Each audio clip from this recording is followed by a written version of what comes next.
I call to order the Underhill component of this joint meeting to order. I will call this meeting of the Jericho Select Board for a special joint meeting with Underhill at 5:30 p.m. And I guess you'll take the lead since you have called it first. Okay, I will. Now, we are here to approve the Underhill Jericho Fire Department budget. And I suppose what we should do is ask first if there are any questions. We don't have anybody in the room here and nobody online, but does anybody of the two select boards have any questions about this before we move into a vote? The only question I happen to have, it has nothing, it's not pertaining to this year's budget, but I was wondering, is Matt's not here, is he? Because I was just wondering how they were doing this year, because that hadn't been asked in terms of, because it's 6 months in, whether they're having to see different numbers that might affect this year's budget. I didn't think about it till I drove over here. Because everybody, On a lot of the line items, he did have some comments, like, yeah, here's how I'm doing it. Not overall, but, I remember when he went through it on certain line items, he was able to say, yeah, based on where we're at, I don't know the specifics though. yeah, I mean, that was the only thing, because a lot of other organizations are doing their 6 months look out, so. But other than that, that was the only one, so. I think he did a very nice job of presenting and answering the Underhill questions very nicely. Because, there's a lot of issues that had to be handled that way. So I have no problem. We do have to mention that Wayne was expected to be here tonight, but an unfortunate health issue came up within the family that caused him to be not available. So it's just Eric and I that will be here voting on this. Catherine, I think that caller may be Matt. It is. Hi. Oh, hey, Matt. Hey, Matt. Hi, Matt. Good evening. The mysterious caller number one. There you go. So, anyway, do you have any idea, how your FY23 is stacking up against what the budget was? I do not. Anything that would impact I'm sorry, say that again. I said, just in case there was something that might impact this year that you might want to even adjust differently. Well, so there's a couple of things, right? Our call volume is certainly higher than we anticipated, and that's going to impact our dispatching numbers. But in our communications line item, we have there's money in there for other things, batteries for radios and some other stuff like that. So we're going to go ahead and try to contain it within the request that we have. And again, we are bringing our new full-time employee. Our second one is coming on starting Monday, and he will be taking the family benefit package. So I expect that the benefit lines will be this year, both this year and next year. But we've got that built into the budget. We don't need an adjustment for that. Other than that, I think we're going to be okay with the request the way it exists today. Great, that's good. Thank you, Matt. You're welcome. Well, I will want to put a motion on the floor from the Underhill side. I move that we approve the budget as proposed and presented by Underhill Jericho Fire Department. Is there a second? I'll second the motion.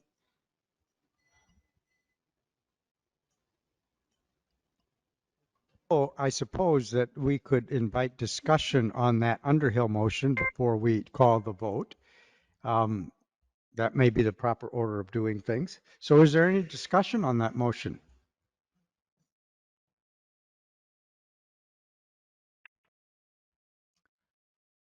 Then all in favor of the motion to approve the Underhill Jericho Fire Department, accept the budget, accept, not approve, because we don't approve it. Thank you for the correction. Accepting the budget for inclusion in our town budget, signify by saying aye. Aye. Aye.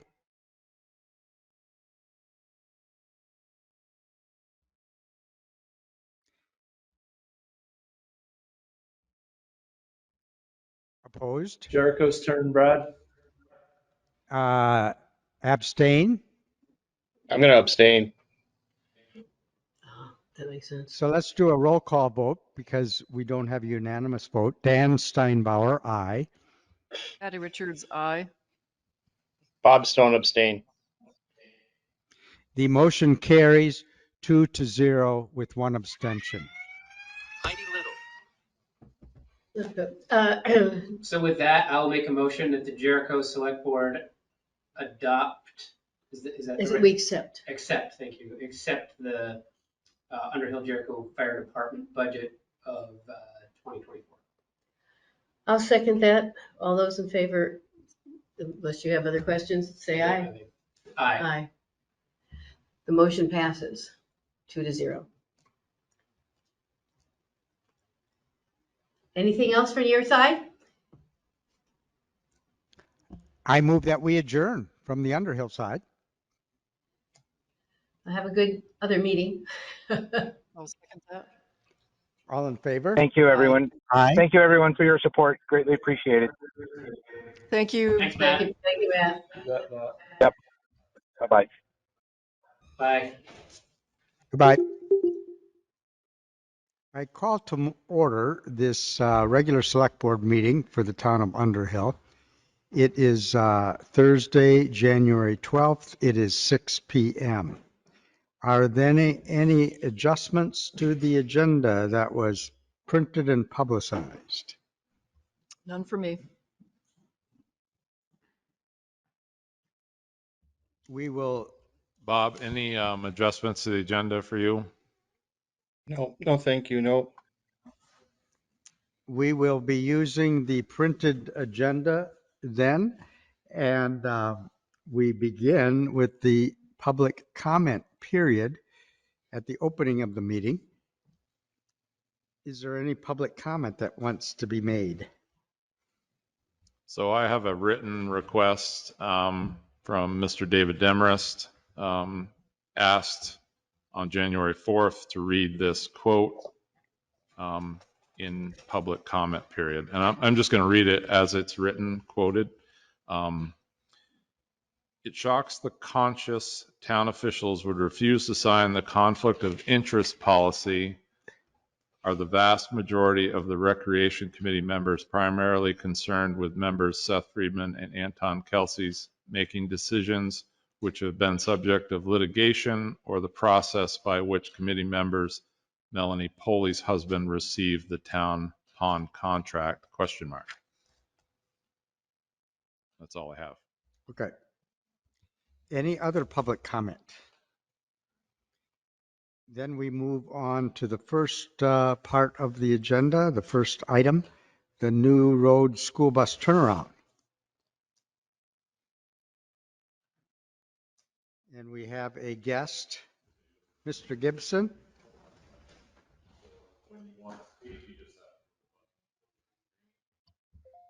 Okay. I'm Kevin Gibson. I live at 48 New Road, Underhill.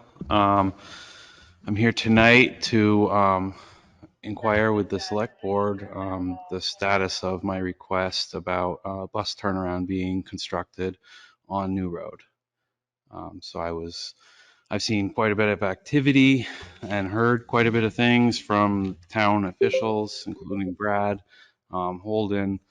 So I'm just want to set the record straight here and figure out what's going on. Is this I don't know exactly what this forum allows, but can I ask questions here?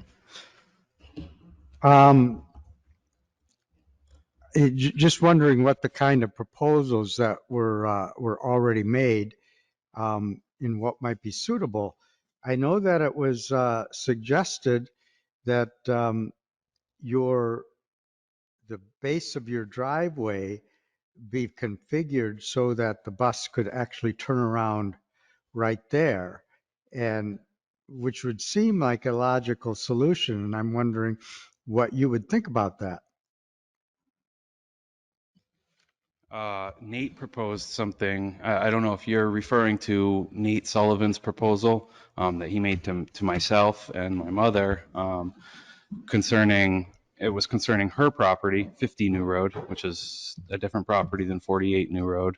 And Nate, from what I can gather, he was trying to gather if it would work if he did pretty much exactly the same thing he's done on the opposite side of the road, but on our property. I thought it was the driveway itself that was, I haven't seen anything written or drawn about this. And so it's good that we're trying to figure it out. Yeah, there would be no probably turnaround to be used in either of our driveways. There's not a flat area. Our driveway enters our property on a hill on New Road. Yeah, I'm familiar, at kind of an angle too. Yes. And what I was just wondering, so I'll tell you what I'm picturing. I live on Range Road, and forever, I've been there since 1980. It was before I moved there that, and I'm not sure why they did this, but up the road a little bit, 62 Range Road was it was just a large area, but for their garage, and everybody used that as a turnaround. And evidently that was, approved of by the landowner. They did it. Even, the Mayflower truck that moved our stuff from Chicago in 1980, they had to turn around somewhere. Otherwise, they'd have to back down Range Road. So everybody used that. And the school bus every morning would use that to go up to the top. There's nobody up at the top, and they would turn around and be able to come down the road. That's what I was kind of picturing. I familiar a little bit with your driveway, and I don't know how that would work with the angle that it's on, but it would seem like it wouldn't be too much of an invasion of your property, really. It would just widen something at the base. And I was hoping Nate would be here, that we could conceptualize that a little bit. But that seems like it would be a fairly good solution. And it would also be able to be used by, you don't have as much traffic, residential traffic, as I know, like the road I'm on. But it seems like it would be a good solution for you to have. It sounds like you agree that there is need for a turnaround on that road. Well, what we would want to do is,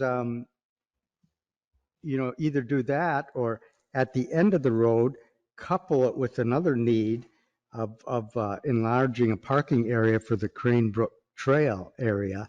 And an idea is to move the gate to the town garage and the fence back a little bit, which would allow room.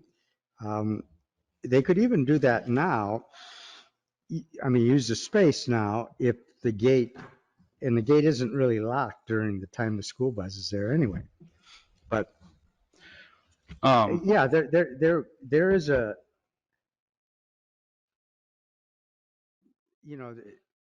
there would be a useful thing to have that available, but how to do it? So We, just for a second. So Nate was supposed to be here. He had a physical therapy appointment, and then with the oncoming weather, said he could not make it. It's been suggested that the school bus turn around in the town garage, just pull into the town garage. I asked Nate about that. His concern was liability. Some of the bus drivers he was just worried that if someone was working in there with a loader or if there was other vehicles around, that it would create kind of a liability. So that's just what, I'm not agreeing with it. I just said, I'm relaying what Nate said. And just to follow up back on the driveway, Aaron Little did send an email asking if the Gibsons would entertain a temporary turnaround in their driveway until a more permanent solution was derived. But I don't know the situation there. I think Nate had proposed some improvements to your driveway, so the bus could turn around there. So No, Nate never, I see that you guys are all trying to take an interest in this, but I don't think anyone's really dealing with it as closely as I am, being that it's my property and what I'm trying to affect here is my children's ability to get to school and my ability to work. So this is an interest for me that is in the foremost of importance for me. And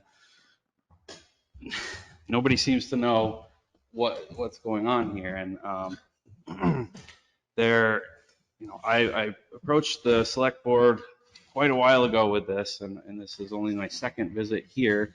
But I was encouraged by, you're Brad, correct? correct.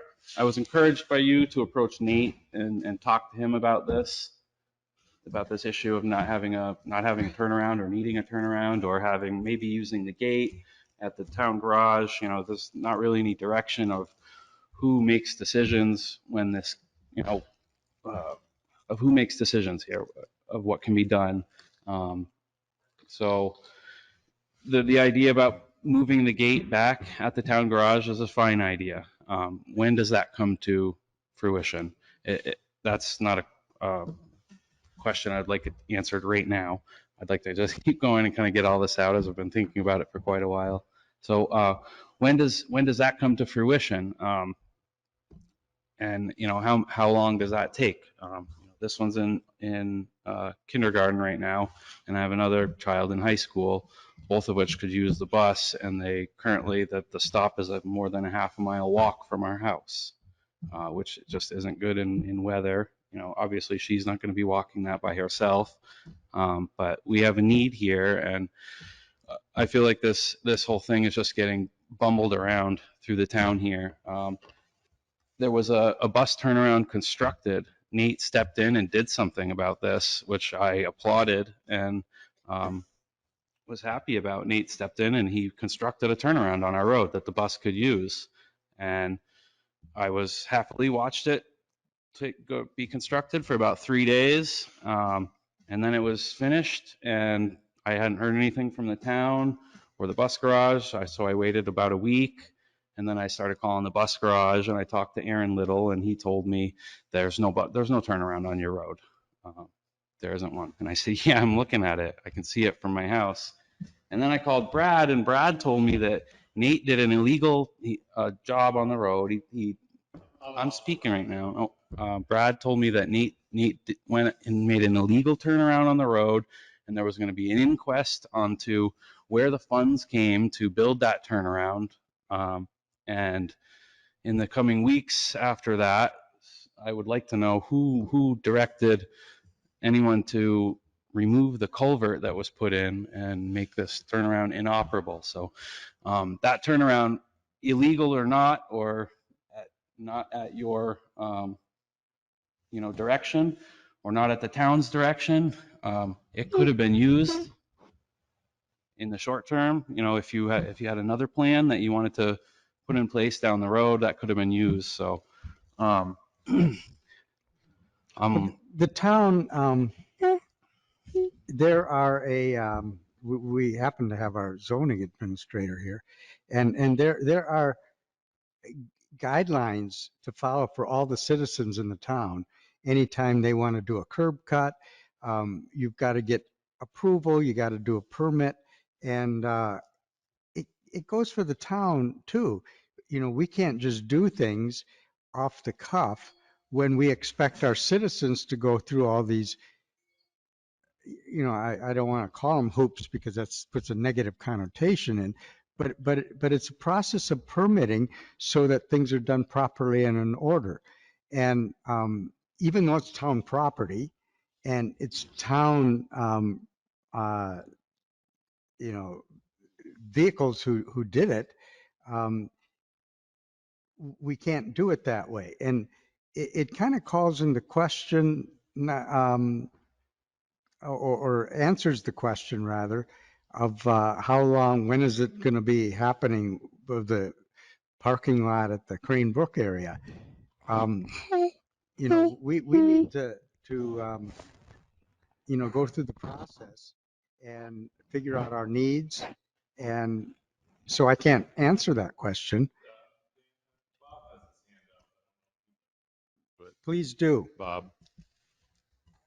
Thank you. I just want to thank Mr. Gibson for coming in tonight. And I know that you have been more than patient regarding this whole matter. I know this has been going on for quite some time, and I see it as a pretty simple solution to the problem. We have a gate. We have a town garage that a school bus can enter and turn around and go back out. And I think it's time that we obtain a date when the gate could be moved and to authorize the use of the buses to turn around in the town garage area and come up with a schedule on when that gate can be, um,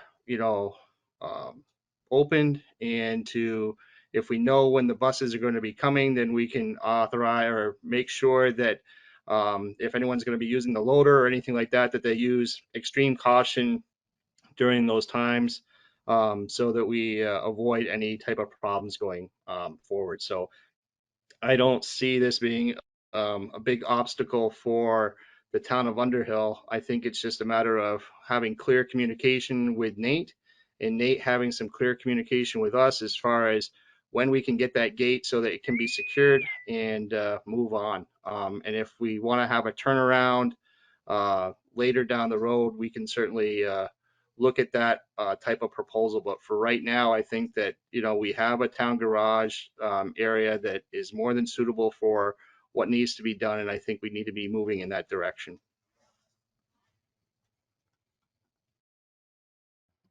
Thank you, Bob. I appreciate that. That's kind of the proactiveness that I'm looking for from the select board here. It's just that we have ways that it can be done here, but nobody's giving a go ahead. And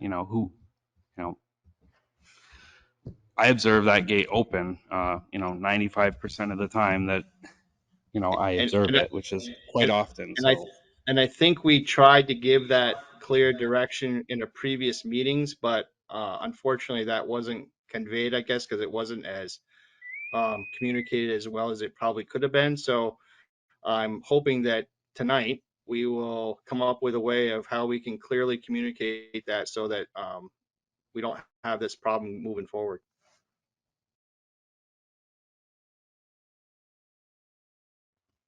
okay. Tonight you're going to clearly come up with a way to decide.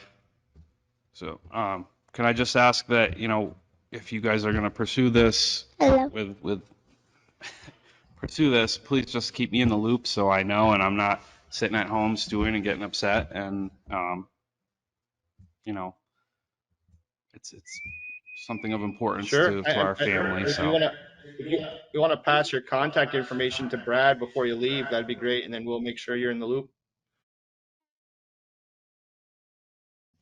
thank you.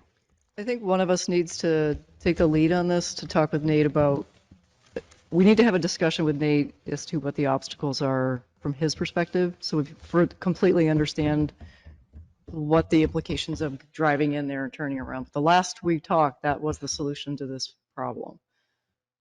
For the bus turnaround is to go inside the town garage parking area and turn around. So we need to have the conversation with Nate, and I would like one of us to be the lead on that. So I'd that's, be, Bob, do you feel comfortable taking the lead, yeah, given you've had, I'd be happy to take that role on as the liaison and make sure that gets addressed. And if we come up with any obstacles, I can report back to the two of you and Brad and discuss any other concerns, but I think that's the right path forward.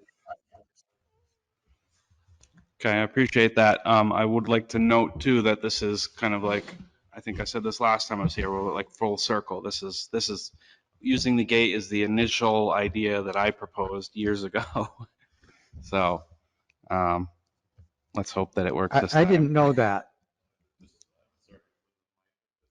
Well, Mr. Gibson, I know you didn't probably know him very well, but a dear friend of ours that we lost last year, his name was David Tillotson. He was a former fire chief, and he would remind me as a 17-year-old firefighter, he would tell me that Rome wasn't built in a day, and it wasn't. And I kept reminding myself when stuff like that comes up is that, you know, sometimes the wheels of motion turn slow, but we eventually get there. So I do appreciate your patience, and we're going to hopefully get this resolved real soon.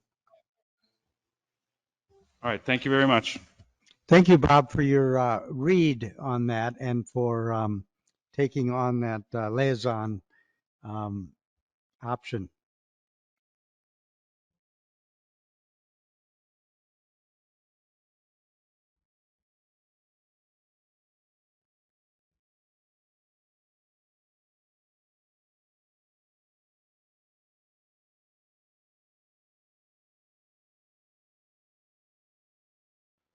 Brad, So you it's do have 6. Mr. Gibson's contact info, right? Before you I have blast his off. cell phone, Bob, and he's just jotting down his email right now. So got it.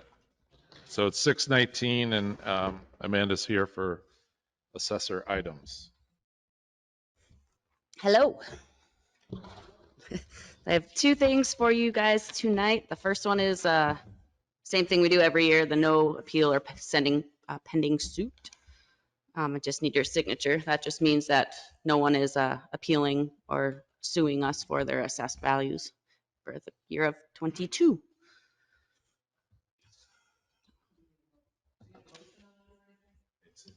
I don't, do we motion on that?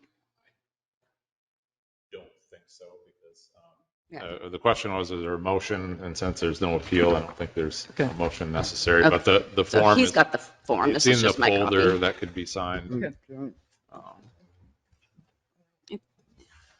Think, yeah. There's spots for all of you to sign it. The second thing is something new to me.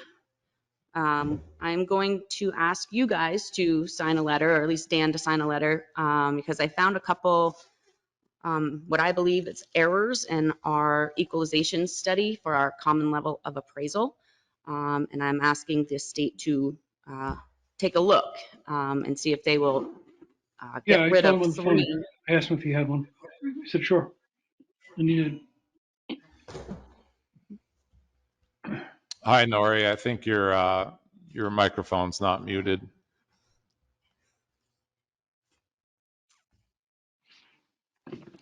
So I was asking you guys to sign a letter to have the state relook at the 3 sales that I have in question on the equalization study.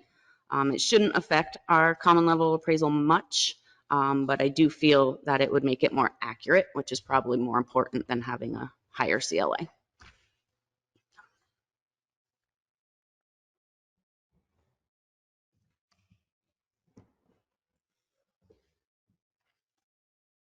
I'm okay with that. Anyone have any questions regarding that process? Could you just articulate for the tape exactly what this means and what it does? Just so that people know and it's part of the public record. Right. So our common levels of appraisal is pretty much our ratio of our assessed values versus what places are selling for, which you want it to be right around 100. So we're looking good. Seeing we did the reappraisal last year, a 105.79 is an awesome CLA to have.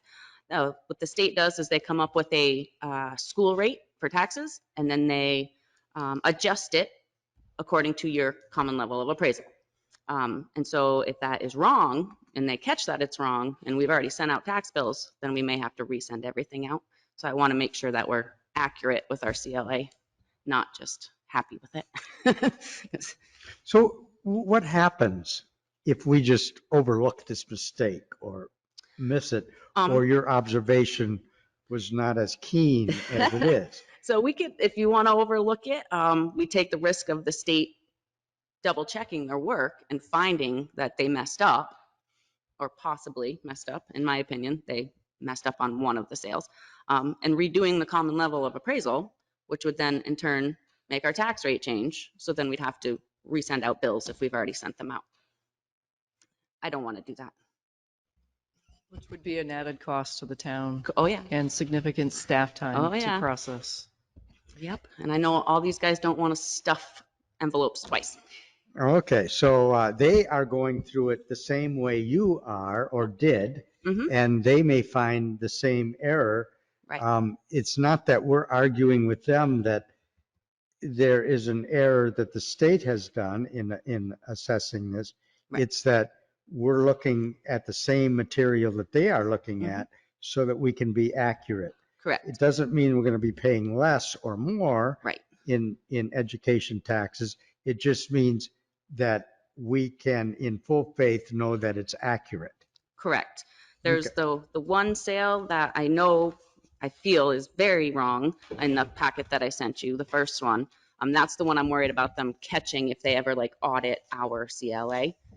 The other two are my opinions. I don't want them included in the study. So I'm asking them to relook at those. The other two are my opinion. But the first one I feel is an error, and I want them to at least correct that one. And then maybe if they correct the other two, it'll be a wash and our CLA won't change much at all.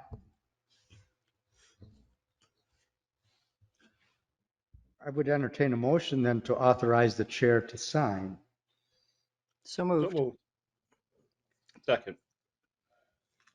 It's been moved and seconded. Is there any other further discussion on this?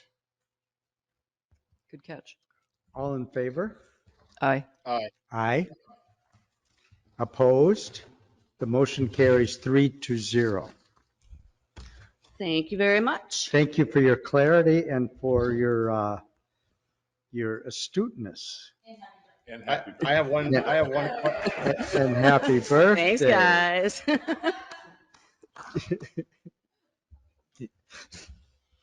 All right, we're right on time. Right on time, 6:25. So there was a last minute addition to the agenda. So I sent out a revised packet. Yesterday we had some email problems, so hopefully you've gotten it. But Nick Atherton is here to speak to the CCRPC Sidewalk Feasibility Study. Hi, everybody, and thank you, Brad, for making that last minute addition. I appreciate it. Hi, everybody. Nick Atherton, Planning and Zoning Administrator. Yes, so as the revised agenda suggests, I'm here to talk about the proposed sidewalk initiative here in Underhill Center, and to revisit the possibility of applying for a scoping study through the CCRPC to study possible routes for how to route, budget for, and plan in terms of timeline that project. And specifically, I'm here to ask the Selectboard for its approval for submitting a draft application, which you will find in your packets that I've taken the liberty of writing up, and to solicit any feedback on that should the Selectboard move to approve that. So I'm sure that we all remember from a few weeks back or a few months back, Recreation Committee's presentation on the same proposal. I'm proposing basically the exact same thing, but just to remind everyone, the Rec Committee proposed originally that the town of Underhill commissioned CCRPC through their annual work plan program to perform a study that would examine routes, budgets, and timelines for how to connect Underhill Central School with the other destinations here in Underhill Center. These scoping studies take a year and a half to complete, and they result in a number of different options for how to complete the requested work. And with the town or the person, the municipality commissioning it, choosing a preferred alternative, the alternative to the current lack of a sidewalk. That would give the town the information that we would need to commission designs and raise funds for construction. That would be based on a detailed analysis of this basic idea of installing some kind of pedestrian infrastructure. And a scoping study would allow us to consider all of the options and possibilities afforded to a town in our position. I'll also note that pedestrianizing both village centers is called for in our town plan. It's been repeatedly brought up at Planning Commission and Recreation Committee meetings. And I personally have been approached on the street by members of the public asking about the status of this idea. So I've also found historical records going back to 2002 where this idea has been thrown around. So it's out there, and there's clearly then there are some reasons why I think now would be a good time to move forward, and I will articulate some of those.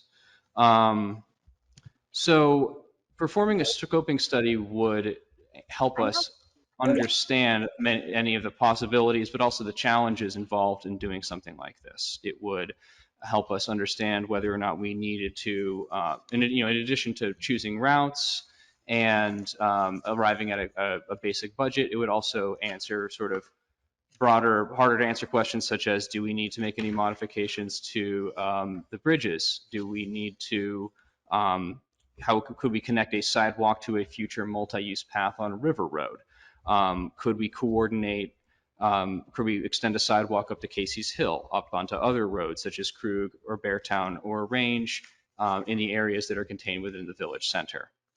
And having a scoping study would also allow us to coordinate sidewalk construction with regularly scheduled street or road rebuilding on River Road and Pleasant Valley Road, which could potentially save us money and time during a construction phase for either the road itself or an enhanced pedestrian infrastructure along it.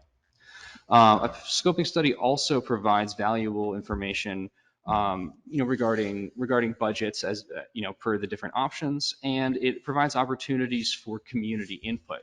The reason why these are so important beyond just knowing how much we might want to spend and how people feel about the project is that having that information also makes us far more competitive for applying for grants and loans during the engineering and construction phases of a project. We'd be able to say accurately that we've considered all alternatives. We've drawn up detailed budgets and possibilities, and we've gone out and specially solicited community input and feedback. So basically, we know what we're talking about, we know what we want, and we know how much it's going to cost, and we know what to ask for. Once complete, a scoping study's results, the preferred alternative plan for building out this infrastructure could be funded by a number of different options. VTRANS has bicycle and pedestrian grants that fund construction of sidewalks. The town of Underhill actually was a beneficiary of 2 of these during the flat sidewalk project. In Jericho, our neighbors have recently received $600,000 through that program in 2021 to extend a sidewalk from Jericho Market up to the town line with Underhill to connect it with Park Street and complete the Jericho sidewalk network. In addition to that, Safe Routes to School, Local Motion, and AARP all offer funding and technical expertise through their grant programs for projects such as this. And Underhill, also note, Underhill Center is a designated village center through the state of Vermont, and that could open up special funding opportunities as well. A timeline would be basically that we would apply for a scoping study. We would have to send in our application by January 20th, 2023, so shortly. And that would enter us into a competitive pool with other municipalities making similar requests. By July 1st, 2023, we would know whether or not we had been selected to be part of this, to have our study funded, at which point those funds would be available. We would work with RPC to choose a partner, consultant, and then we would begin the process of actually doing the study with that consultant. that would also include opportunities for public engagement. And it would end in the town choosing its preferred alternative and publishing the study with that choice included in it. At that point, we would be able to move on to the engineering and construction phases of the design and construction phases of the project, as I noted. So we're looking at about a year and a half from now until when we would have the document in hand and ready to act on. The costs are, I've spoken with some of the folks at CCRPC. Probably the most ambitious version of this would cost that's an order of magnitude high, $80,000 for the study. That number is slightly higher than what the Recreation Committee was asking for last time that they were making this similar request, and that reflects some things that I brought up, the possibility of studying not just a sidewalk route, but other street design elements such as signage, paint, landscaping that could accompany and perhaps even enhance pedestrian infrastructure such as a sidewalk, a multi-use path, whatever the preferred alternative would be. That money, however, would not all have to come from town budgets. It could come from the RPC asks for a 20% upfront match. So for an $80,000 study, the town would be on the hook for $16,000. That money could come from the ARPA fund with the approval of the Select Board. So what I'm asking for tonight is a motion to approve the application that I've drafted, including any desired changes, which I can make, and a motion to allocate up to $16,000 of ARPA money for the town match.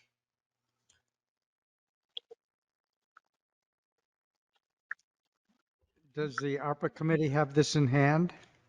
I've spoken to Jen Silby Katz, who's a staff on the ARPA committee. And the ARPA committee has not seen my proposal yet, unless they've taken the time to look through the select board packet. But I will note that the ARPA committee currently has 3 different proposals submitted from different sources, all directed at studying the possibility of either building or further studying sidewalk infrastructure in the center itself. So my proposal would cover all of the work that they're asking to do by uniting that under one study to study just pedestrianizing this entire area. Yeah, that's a good point. Thank you. The reason I didn't submit this directly to the ARPA committee is because the upcoming deadline of January 20th for submitting this application to the CCRPC comes before the ARPA committee will have finished its work of making recommendations to the select board. So I'm approaching the select board directly about this.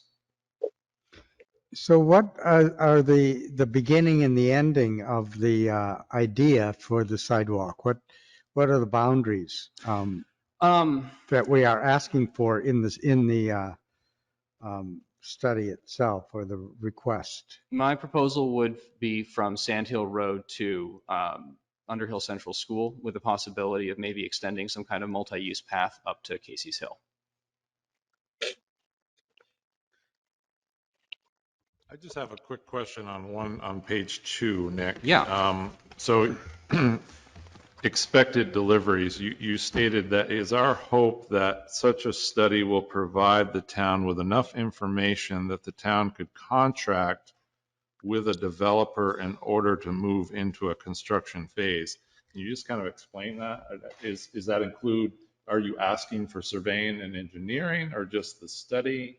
I'm asking for a study that would get us to the point where we have a route selected and any additional hoped for, concepts regarding to that route. So, signage, paint, etc.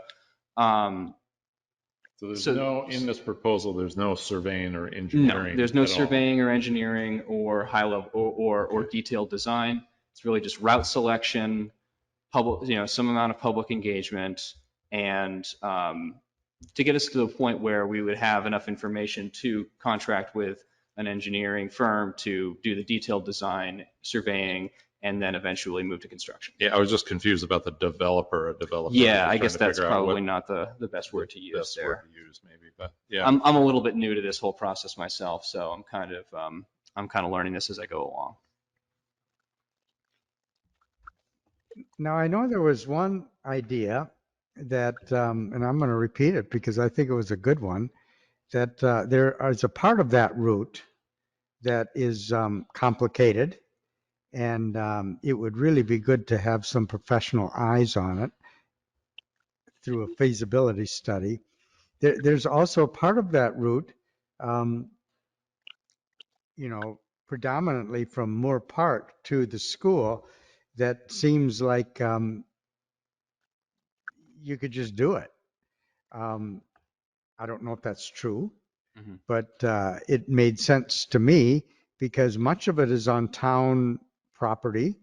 There are few landowners to approach about that, and I'm wondering where that idea floated to, because I thought it was a good one, and I thought that the only thing about a feasibility study um, for the whole project is that it delays it for quite a while because it takes time. And I was hoping um, that we could get this moving quicker um, so that we aren't looking on the kind of scene that we had in the Underhill Flats area where it drags on for a long time. So I would just say that Nick's very passionate about this, and if he is confident that that this is a good way to go, I would take his lead. I proposed maybe a more simplistic idea, but maybe looking at the whole thing could be the way to go. Whichever, it's just going to entail. I can just speak a little bit to when you get into the grant phase of this. And whenever there's any federal money being proposed to be spent or used or applied for, that steps the whole game up. So there's only 5 firms in the state that can do inspection services. And if you remember right, we spent about $80,000 just on construction inspection. So when federal dollars are on the line, the bar is way higher. So everything is higher. The costs are higher. Hopefully the grants are there in place to pay for that. But when you go about it a little different route, and perhaps, and Jericho has done this as well, they haven't always applied for grants. They've constructed plenty of sidewalks where they did not seek grant funding. So there's 2 approaches. I guess one thing is so we vote I'm a board member of the regional planning, and we will be voting, I believe, in May on these applications. Obviously, I would abstain from that vote. So now you're into July. If it takes 18 months, now you're into another year. Now you need to solicit bids for engineering and surveying another year. If ARPA funds were to be utilized, you're getting really close to the deadline of where they can be used. But there could be other ways. Jennifer says there's possible other ways around that, but this 2026 deadline is coming near. So anyway, I'm not against feasibility studies at all, and perhaps it's the best way to go. So. Well, I appreciate your read on that, Brad. So I have a question about accessing or, voting to approve this um, out of the ARPA funds, which I think would be the logical way to do it. And let me tell you why, because I know that we were trying to, as a select board, you can tell me if I'm wrong in interpreting this, we wanted to not be in the position of having to say up or down for each request that comes in. Not that we don't have the authority to do that, but somehow we wanted a bigger picture look at it, a smarter, more wise eyes to look at them all and kind of present. Now, what does our vote to approve this? Because, we do have a deadline and, I certainly would want to approve it. What does that do with the ARPA committees and their authority and the picture that they're bringing? So I'm glad that you brought that up. So the goal of the ARPA Advisory Committee is to accumulate all of the proposals, sent out that mailer. We have in hand, as of today, 17 proposals. As Nick pointed out, 3 of them are related to the sidewalk. And I think generally speaking, I think it's the understanding of the town and the committee that the funds would flow from them making the recommendation to the select board.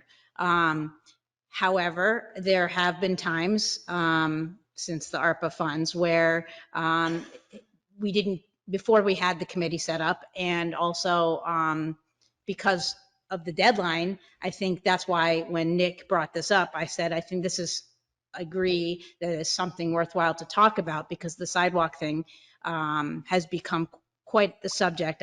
In addition to the 3 proposals, I have 3 or 4 individuals who have emailed or written support for some kind of sidewalk, built in our area, or safety pedestrian related things in Underhill Center. So it's definitely a hot topic. And so I don't think having the committee would preclude you from committing this amount of funds, which is a small amount of funds. But I would hate for you to commit those funds, that percentage of this study, and then for it to kind of be almost like a dead end. So one of the things that I spoke to Brad about, that I'm just going to plant the seed, is the select board could choose to approve the funds for him to make the commitment to submit this. And then if it appeared that these other, because keep in mind, there's 2 other proposals that are related specifically to funds related to sidewalk. Those would still be on the table. Or if we get to the point where it looks like the timeline is stretching out into the end of 2024 without an understanding, the select board could choose to commit X amount of dollars. By that time, you would know the other funding recommendations from the committee. You'd have those in your hand by the end of, you'll have those probably before the end of 2023. And the commitment has to be by the end of 2024. So let's say we're getting close to the end. Let's say we're at the end of 2023 and there are still dollars available that you haven't decided to spend. You could choose to commit X amount of dollars toward the sidewalk and put that money into a reserve fund that would be committing them for a specific use, i.e. the build out or engineering costs of the sidewalk. So you just have to specify where you're going to commit those funds. And then by the end of 2026, let's say the sidewalk's not completed, you've still spent it. It's because it's gone. It's in a reserve fund specifically earmarked. So it would be an acceptable use of ARPA funds. So that's how you could do that. Getting ahead of ourselves just a hair, but that's not, but I'm just saying that doesn't, none of this precludes you from making those decisions.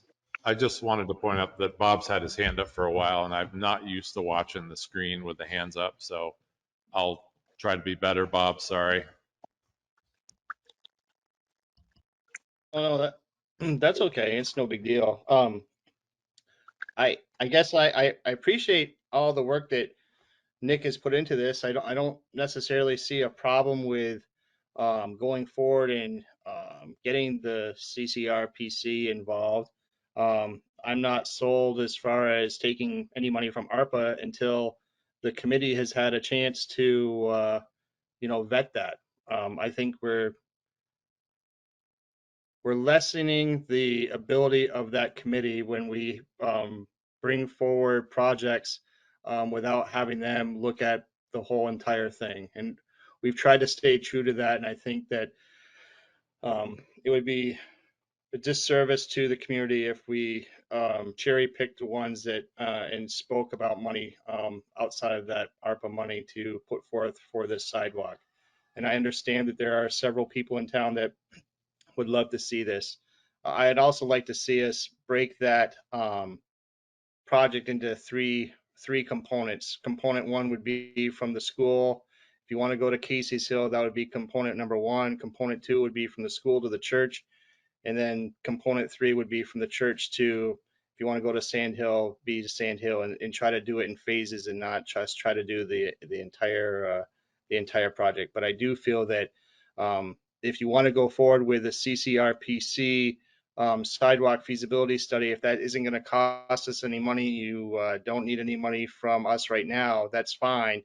But I would not want to be committing any ARPA funds for that feasibility study at this time. If we have money in some other line item that you can utilize for this feasibility study, and that's not going to jeopardize us asking the Chittenden County to get involved, then fine. But I don't feel that we're there yet.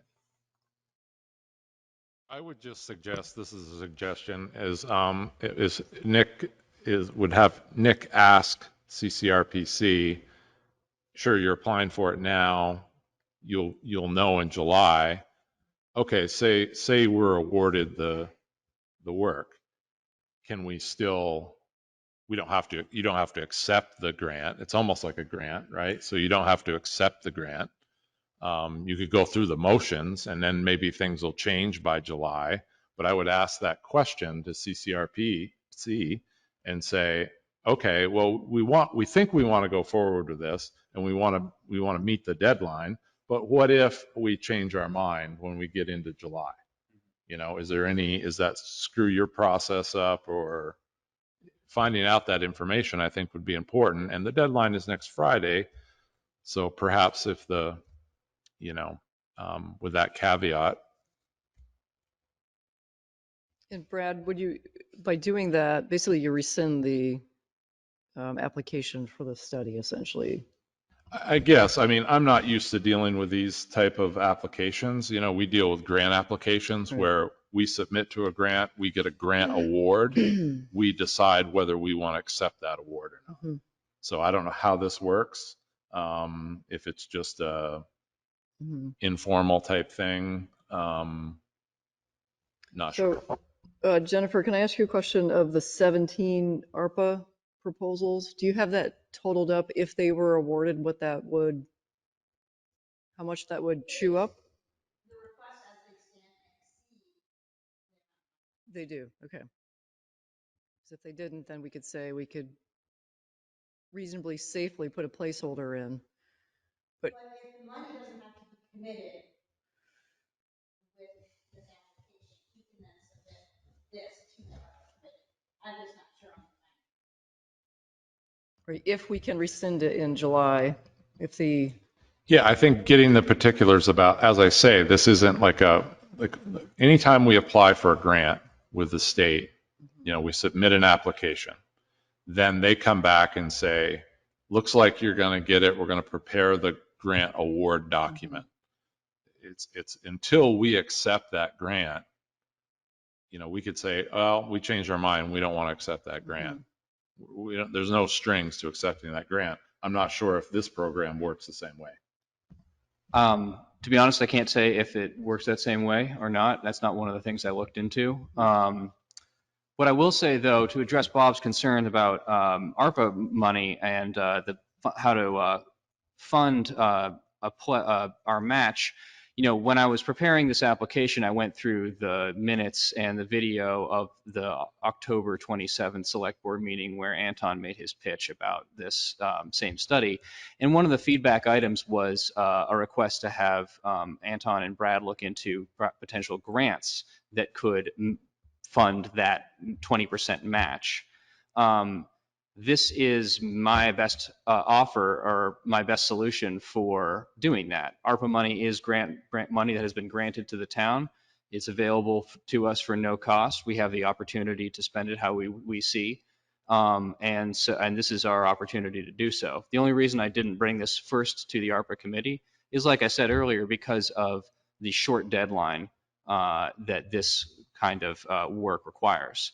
If we miss this deadline, we have to wait until next January to begin the process of applying for a scoping study that would begin to be crafted in July 2024 and only completed in that same time the following year. So in the interest of trying to get the ball rolling, that's why I'm approaching with this special request. I really appreciate your interest in it and the effort, because I think the idea is great. I do agree with Bob about the ARPA funds, which is why I asked in the beginning, how does this, kind of change what we wanted to see happen with this committee that we oversee anyway? But it would be kind of disingenuous of us to say, well, we want the committee to do this and this and this. And I also, if we can do it, I would really want to entertain the fact of approving the application process, and let's worry about the funding later. If that is a fiscal responsible thing to do, I don't know. So I'm looking at you, to see how responsible I'm being. But I'm thinking that, it's not an unreasonable amount, and that we would keep it on the desk of the ARPA committee. And by July, the chips must be falling the way they should fall, and the priorities will be set. And I can't imagine that there would be more priorities, urgent priorities than this project. I think it's really a healthy I think thing. Bob has his hand up again. Bob, do you or?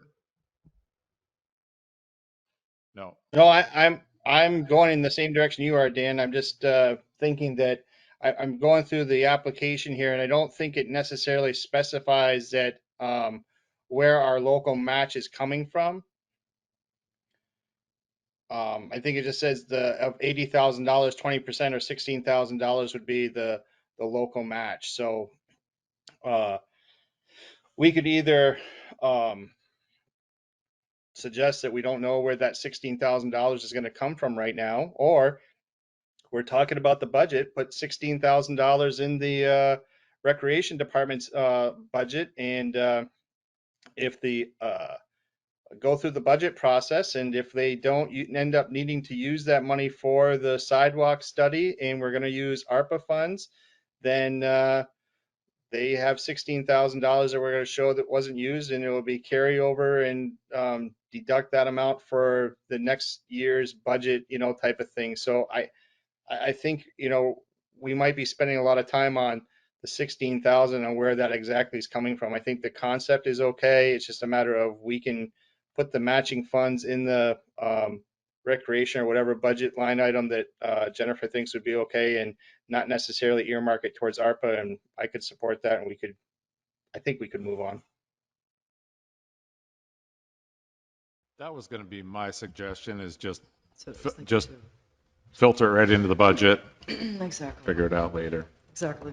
That's why we've heard so much feedback on doing the sidewalk, and I love the idea of extending the concept of the sidewalk to Casey's Hill, whether it's a bike path or whatever, and looking at that in a more holistic standpoint. I really like the concept of stretching this out, and maybe we do it in 3 phases, this immediate phase here, but let's get this done. I think we should move forward and not wait, not mess up the ARPA structure. You guys continue vetting and give us your proposal. If we don't want to mess that up, let's put it in the budget and move on it. I move that we authorize Nick to complete the application by the deadline for the feasibility study for the Underhill Center sidewalk project. Second that. Is there any further discussion on that motion? All in favor? Aye. Aye. Aye. Opposed? Hearing none, the ayes carry this motion 3-0. Thank you for bringing this forward. Thank you, Nick. Very clear.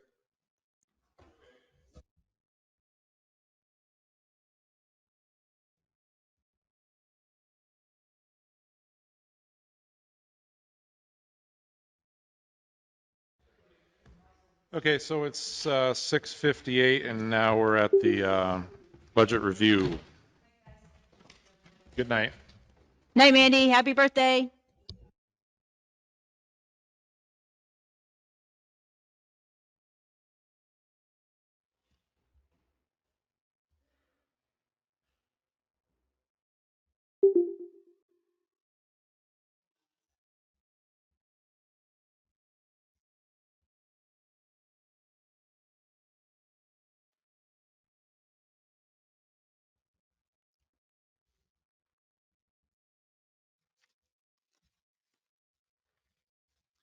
I'm just going to share, I'm going to jump ahead just a hair, Jennifer, and just relay the information about the, remember the imagery that we talked about last time? The 15 centimeter imagery. So the good news is the price has gone way down. So the first time I came at you, it was around the $5,000 range. Then it jumped to 12. Now it's back to 5. So we're in the 5,000 range. We had thrown the 12 back in for the budget, so there's a little money right there. Yeah, my only question with the sidewalk thing, and Nick's going to find out, is when do we have to have those funds? If we don't have to have them till July, then whether it doesn't, then it's not an issue. It's very possible that we're even talking fiscal year 25. Right. So,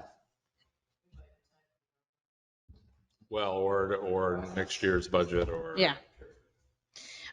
Okay, so we are at version 3 of fiscal year 24 budget. We are nearing the end here.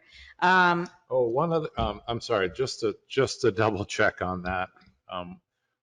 We may also want to make sure that, unlike a grant, so we ought to be a little careful. I don't know why I didn't think about this before, but if we have to front that 80 grand, and until the work is done, so that's the way grants work. We get a grant, the work gets done, we get reimbursement. So we need to check and make sure that that money doesn't have to get fronted. You're talking about the feasibility study Yeah. that we just authorized. Exactly. So we'll be, if they say, okay, we're going to pay, 60,000 out of the 80 or whatever, and then we go to bid, we solicit RFPs for the study. It's very possible the study could be in excess of the grant, and thus making our match more money. But again, well, that would be a little late, but Yeah. I wish we had this conversation a little bit earlier, but I just thought of it. Okay, well, I wrote it down so we can ask Nick Okay. about it tomorrow. So version 3 of the budget.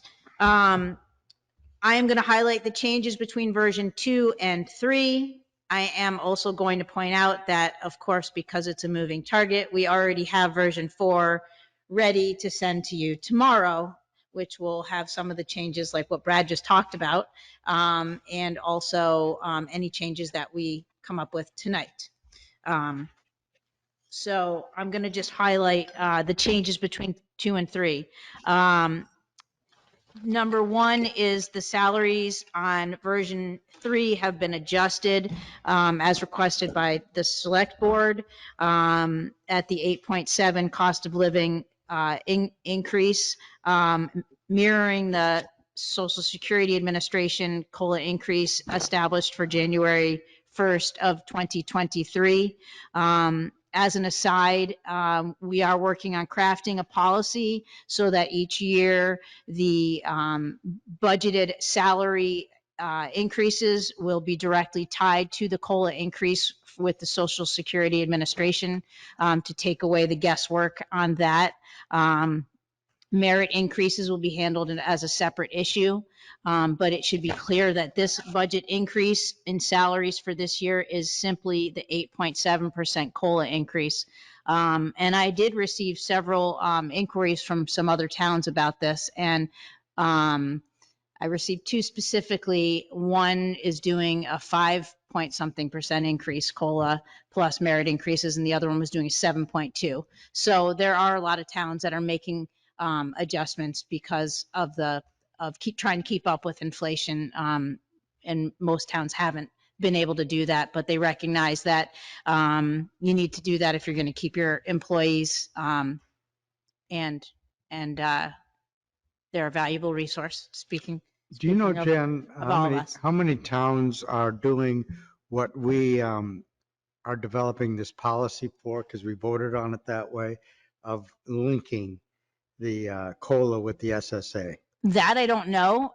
It would be interesting to know if there are towns doing that, or if they're just doing it hodgepodge. But there was something going around about salary increases and tying to cost of living. So I don't know that, but not to complicate this process, that's what we have in version 3. I'm going to go through the highlighted items only because those are the ones that changed, starting with line 7. The local agreement has changed from 102,000 down to 85,000 to reflect the actual number in fiscal year 23, which you'll see came in at 82,533. That's line 7. There is no net effect with the local revenue, the local agreement. You'll see that both on the revenue side and the expense side. So as long as they're both 85,000, there's no net change to our tax rate because of that. Moving down to line 16, zoning permits, we have decreased that. There's simply fewer permits now that interest rates have increased and the whole pandemic frenzy of buying and building and additions has kind of waned. Moving to the next one is line 33. Sherry asked that we reduce the copies and recording fee lines to 2,000 and 25,000 for similar reason that we lowered the permit income. And we just want to reflect that more accurately. I did update the year-to-date numbers in the column directly before the fiscal year budget 24. So you can see that our copies was at 757 through December. That's our copy income, and our recording fee income is at 14,000 year to date, and that's at the end of 6 months. The next one that I want to bring to your attention is line 42. And this is interesting because I'm going to spend a little bit of time talking about this. This $440,000 represented here is the loan income, is the loan that revenue that we would take in if the voters on town meeting day approve the loans, all 3 loans for the equipment trailer, the excavator, and the roadside mower. Is the intention, Jen, that those would be different articles? So the excavator and the equipment trailer would be one article. The roadside mower and its accoutrements would be a second question. So those would not appear on our published budget. They wouldn't appear in here as income or revenue, and they will not appear as capital purchases because we don't get to put them in the budget. Those are voted on. That would be double dipping. Right. But what's more important for this group and for us to discuss isn't the fact that we can say, let's go buy 400, and actually it's more than this because we got some updated prices from Nate and Kurt on equipment. So it's going to be probably another 40 or 50,000 total on all 3. But let's just say we spend $500,000 on new equipment, and I'm saying to you, it's not going to affect our budget because we've got the loan coming in, but we're getting the capital. So it's not costing us anything on this budget. But here's what it's doing. For the next 5 years, starting in fiscal year 25, those 3 loans represent about at 440,000, they represent $106,000 loan payment of principal and interest for 5 years. So what we need to understand is, while a lot of capital purchases don't have an effect on the current year, the ramifications hit the next year or subsequent years. An example of that is, and we certainly won't harp on it, we did 2 years worth of paving last year. Okay? This year, we're going to spend $350,000 plus interest to pay off that loan with no new paving. So you kind of have to pay the piper after the fact. So I want us to be thinking about the long-term picture, not just this year, when we're thinking about adding these capital items. And it'll be up to the voters if you decide to make those, put those on the ballot. So I just, As well as, sorry, Jen, but Yeah. did you want to talk as well as upcoming projects where we're going to incur more debt? yeah, that's a good point. So the town staff, we met today and we were talking about what's going to happen in 2025, because we're looking ahead. We're not just looking at this year. And Brad, you may have to actually chime in on this because my brain's a little bit fried about this, but we aren't doing any paving this year. So next year we're going to have paving, which we typically do about $250,000 of paving. We have another truck that we're going to buy in 2025, which we won't start paying for until 2026. So that's going to add more debt. And then we have these 2 bridges, Bridge 7 and Mountain Road, which are going to come on at some point to the tune of Well, we have- $750,000. So we have a grant that we signed. And it's basically, we need to spend that money by the end of the 2024, no. end of 25. Yeah. End of 25 for the Mountain Road. So we get a $200,000 grant. So we'll need to do that work. And of course, the work's going to be a lot more than $200,000. So we're going to be loading up the budget going forward. Yeah. So it's just something, I guess what Jennifer's point is, it's something to be mindful about is getting a lot of debt built up, and then we're going to take on more debt. We have the 10-year outlook that Kurt does that he,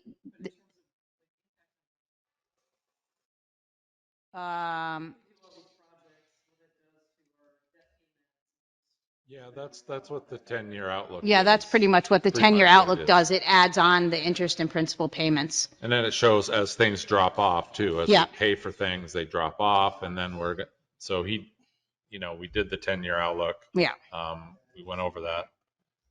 The bridge is the big one, right? Yeah. So that's going to be the big one. And I'm only saying this during this time because I feel like we just need to be wary that even though it's not affecting the 2024 budget, it's definitely adding 106 or more thousand if all 3 were approved to the next 5 years debt service.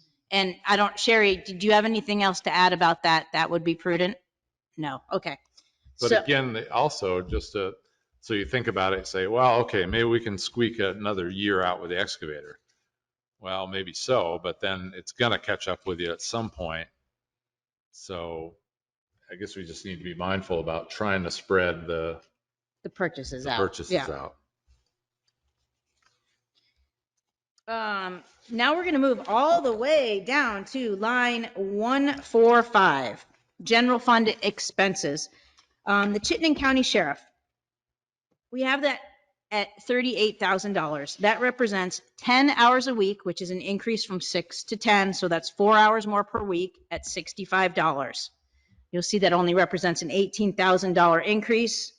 But that's where we put that. And then under 146, you'll see the addition of the purchase of 2 speed signs. And those are the kind of signs that will be proposed permanently added to 2 locations. They're the blinking signs like what you see when you come into the 25-mile-an-hour speed area in Jericho before Browns River Middle School, and on the other end at Upper Valley Road as you come into Jeffersonville. So we are currently not proposing to pay for the additional $1,500 for each sign for the data. At any point down the road in the future, we can add the data plan, but these two would just be signs that would be alerting people to slow down. So those are added. Bob's got his hand up, sorry. Okay, Bob, go ahead. I want to make sure that, can we get the sheriff to come in, or can you schedule a time to have a talk with the sheriff and see if he's on the same page? Because I know we have a new sheriff. So I'm using what Sheriff McLaughlin said, is that they recommended that, the town of Underhill needed approximately 20 hours of coverage time. So that was a year or so ago, and I'm just wondering if Sheriff, I think it's Gamlin, if he agrees with that assessment, because everyone else around us seems to be using, more hours than that. Cambridge, Jericho, Westford, Essex has their own police department, as does Richmond. So I think that even with that slight increase going to 10 from 6, still is, not necessarily where, we're being advised that we need to be. I'm just looking for supporting, information to support the increase in the budget. So that's the first thing. And then the second thing, we were talking about the excavator and the tractor and all that kind of stuff. Did we take into account like what that equipment sale may be in any of the budget? Like if we do sell the excavator, is there going to be any value to that, and where that fund may be coming back into the budget, Jennifer?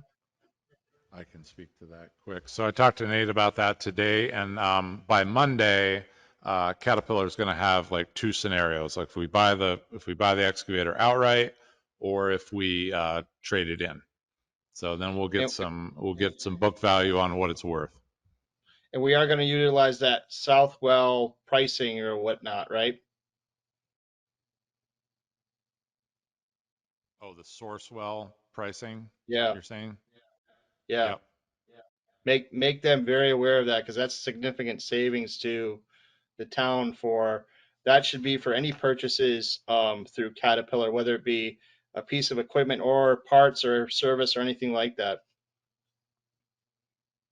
That make them well aware that we're a member of that, and that hope to be capitalizing on some of that savings. Back to the sheriff thing. I'm not sure if we're going to have time to get the sheriff here. We're going to have a special meeting in between this one and the next one to finalize this budget. So I can pose the question and get something in writing from him, or I can try to get him. Is that fine, Bob? Okay, let me do that. That's all. I would just, if it comes up on the floor, I'd like to just be able to have, supporting documents, or say that, hey, we had a meeting on 2/12 or whatever, and said, this is where that's coming from. Okay, we will reach out. Thank you. Sorry not to have you here, Bob. We miss you. I know. Moving to line 171, and Brad already spoke to this a little bit. This includes the natural resource inventory second year, which is the 12,000, and then also the imagery, the upgrade to the imagery. And you'll see that it's at 28,000 on version 3, and the version you're going to see tomorrow will drop it down to 17,000. So that's what that number change represents. Line 181, that's the local agreement. It corresponds with the line 7 above for the revenue of the local agreement. Moving on to highway expenses. I couldn't remember if I mentioned this. Line 227, Nate reduced the number of days for tree and brush removal from 6 days to 5 because Green Mountain Power, he went and walked some trees with Green Mountain Power, and they said that a bunch of the trees that he wanted to cut, that they would do for free. So he reduced it from 6 days to 5 days. And when it costs us $7,500 a day, 1 day is a good chunk of change. 229, contractors and professional services. This one is adjusted, and I believe it's going to increase for version 4 by another 5,000, I think, and I'll double check on that for version 4. But this represents the button and excavator, English settlement, better back roads work, and also concrete tests. And I forget where the concrete tests are for. Is that Harvey Road? That's now in the, so when we rehabilitate the culverts on North Underhill and Poker Hill, I guess the concrete has to be tested. I'm not really sure why that is, but I guess it does have to be tested. Okay. So that one may get adjusted again slightly, but those are all based on actuals and things that we're required to do. So there's not a lot in there that's different. And then line 250, the projections for the costs of fuel continue to go down, and both Nate and I agreed that we can reduce that to $4.25 a gallon for our estimate for 18,000 gallons of fuel used a year. So that reduced that significantly as well. And then line 270, Brad found a huge error in a formula. Whenever you have this many numbers, sometimes the formulas don't work. And a formula that was populating from another spreadsheet over to this one in the highway note interest line 270 was incorrect. So that has been corrected. And those two numbers, the highway note principal and interest, just as a reminder, that 495, 520 for principal, that represents the $350,000 payback for the money we borrowed to do the 2 years of paving in fiscal year 23. So we're going to pay that loan off plus the interest all in one shot. That was a 1-year loan that we took out. And then it also represents the other payments on the other smaller loans that we have. But that's why there's a big chunk of principal payout in the 1 year. And at the same time, we're not really spending any money on new paving because we don't need to. Correct, because we did it last year. Mhm. So,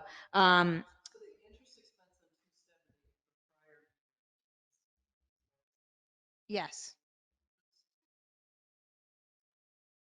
No, that's the one. that's the one that was the miscalculation. It's really 15. Yeah, No. it's 15,009. No, it's I was looking at the numbers and I go, that isn't. yeah, it's 15,922, and you'll see that reflected in version 4. It is wrong on your copy. And then 274, you'll see the vehicle and equipment. That's that $440,000 capital that won't be on here. That's the other side of the equation for the purchase for the items that will be on the ballot. So that's what we have. Because I think we're going to have a special meeting next week. I am going to give you something tonight to take with you, and I will put it online, which is some of the projections based on what I already have in the version 4. And basically, these numbers on version 4 that we'll send out tomorrow, which are only a handful of changes from version 3 that you have and the error, represent about a net 12% increase in the tax rate over fiscal year 23. So it sounds like a big percent, but please keep in mind that on your tax bill, the municipal tax rate and the municipal taxes that you pay represent approximately 25% of your total tax bill. So 25% of 12% is about a 3% increase. So really what's going to come into play for our residents and at town meeting isn't the change in our budget, because we're not really spending much more money. And I'll explain that on the next version once we have all the numbers in place. But it's whatever the school rate, comes in at. That's where it's going to be a bigger hit. So hopefully the school will keep their costs in check and we won't see a big increase in the school tax rate. So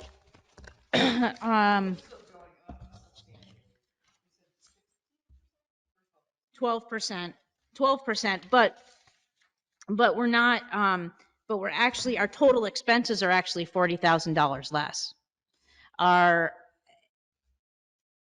What we're doing is we have a lot less income, so we're reducing our income. We are using taxes as revenue this year. Typically, we use reserves. We have a surplus that we can use to help offset. In the course of the last several years, because we haven't kept up with inflation, because we had big expenses like the sidewalk, paving that went over, help me if there's Well, some going others. back even a little further, before you were here, Patty, there was a lot of work that was done. So there was work on Poker Hill Road, Iris Settlement. We did bridge work.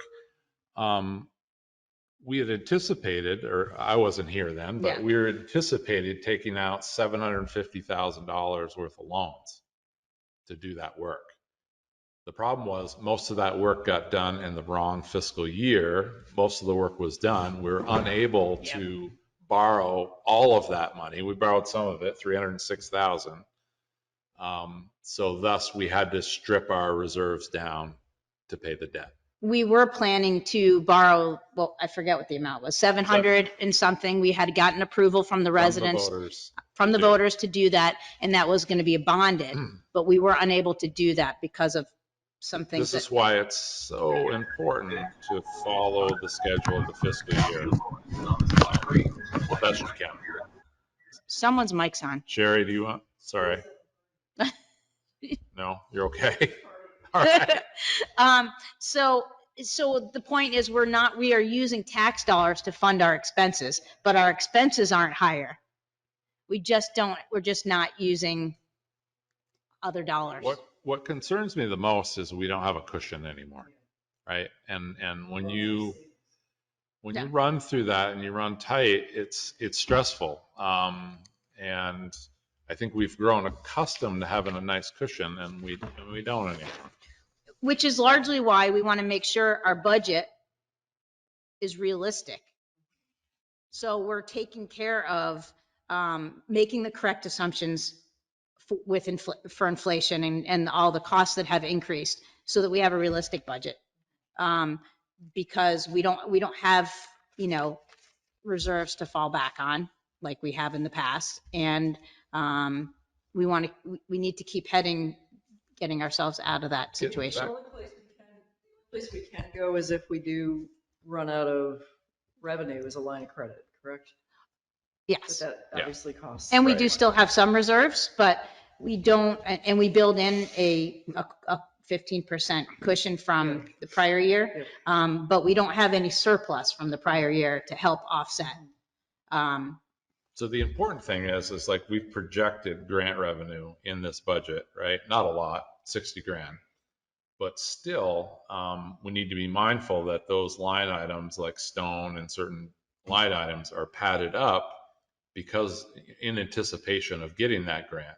So we just need to be really mindful that if we don't get the grant for some reason, we can't spend all the money in those line items. So we just need to watch and Jennifer's got good notes. We discussed as a staff for this year, starting January, we're going to start this month, meeting, not just our staff, office staff meets on a weekly basis, but we are once a month going to meet with Nate and have him come in as a department head and go over the financials every month. That way, if there's anything going on that we want to draw Nate's attention to, or if it looks like the grant's not going to happen or something like that, we're staying on top of it on a month-to-month basis so that nothing can get out of control. Kind of a prime example is as materials go up, sand for one, and I'm not throwing Nate under the bus at all by any stretch of imagination. He knows what he needs for the volume of sand, but the sand price went up. I just happened to call and say, oh, where are we at right now on our sand? And we were in excess of what we had budgeted. I think those are the decisions that you need to make, or the choices you need to make, and say, okay, well, we don't have all the sand we wanted, but we're at our budget amount. Let's hedge to just Let's stop, right? So that line doesn't go over. Those are the type of things you really need to be, and it's Mindful. $5-6 grand here, $5 grand there. It does add up. Adds up. And what it does is it makes it so that we then don't have a surplus to put into a reserve the following year. So, What did the auditors say, Jen, about our lack of reserves and surplus? I haven't finished reviewing the draft of the audit yet. So I may have some information for you about that next week. Verbally, they didn't mention anything about that. I mean, they didn't say anything to me about that. So I'm hoping that the season, which it's been a non-winter so far, that our sand usage, I know last year at this time, we had gone through a lot of sand already. but we always have a fairly good amount of sand left. Right. That's a So, good thing. I think, the thing is, well, you cut the sand line item down so much and then you run short. Yeah, I I think that that's unwise to do that. I And do it'll too. take us a while to build up, those reserves and surpluses over time, so we're not slammed. And so the taxpayers kind of both get their money's worth, plus, they have security. I think there's security in reserves. I know that when I'm balancing my own, I like the security of having Yeah. stuff to move around. And if I'm having to, do otherwise, it's tough.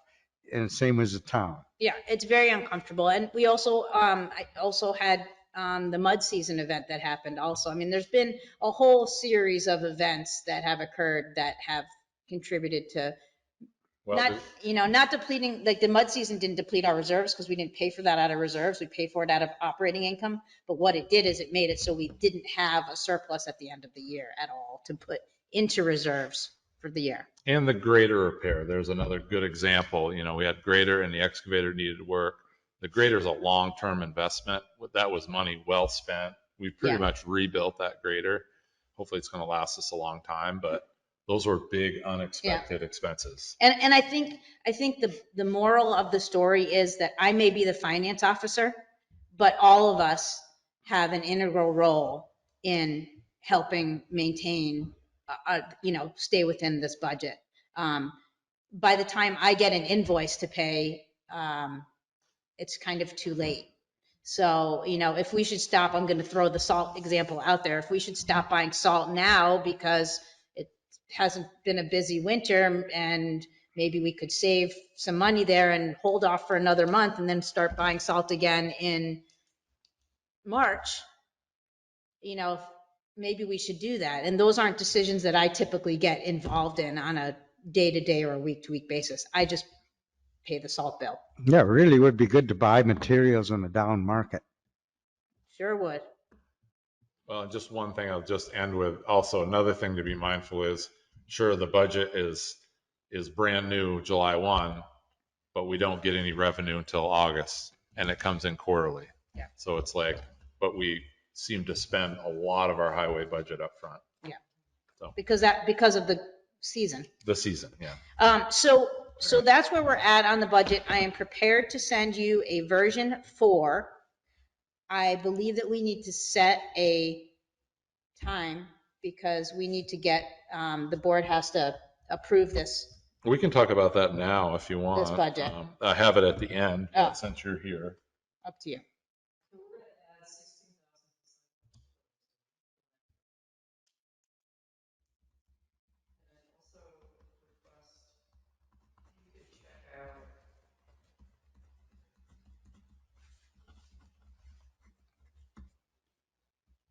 Salary on it doesn't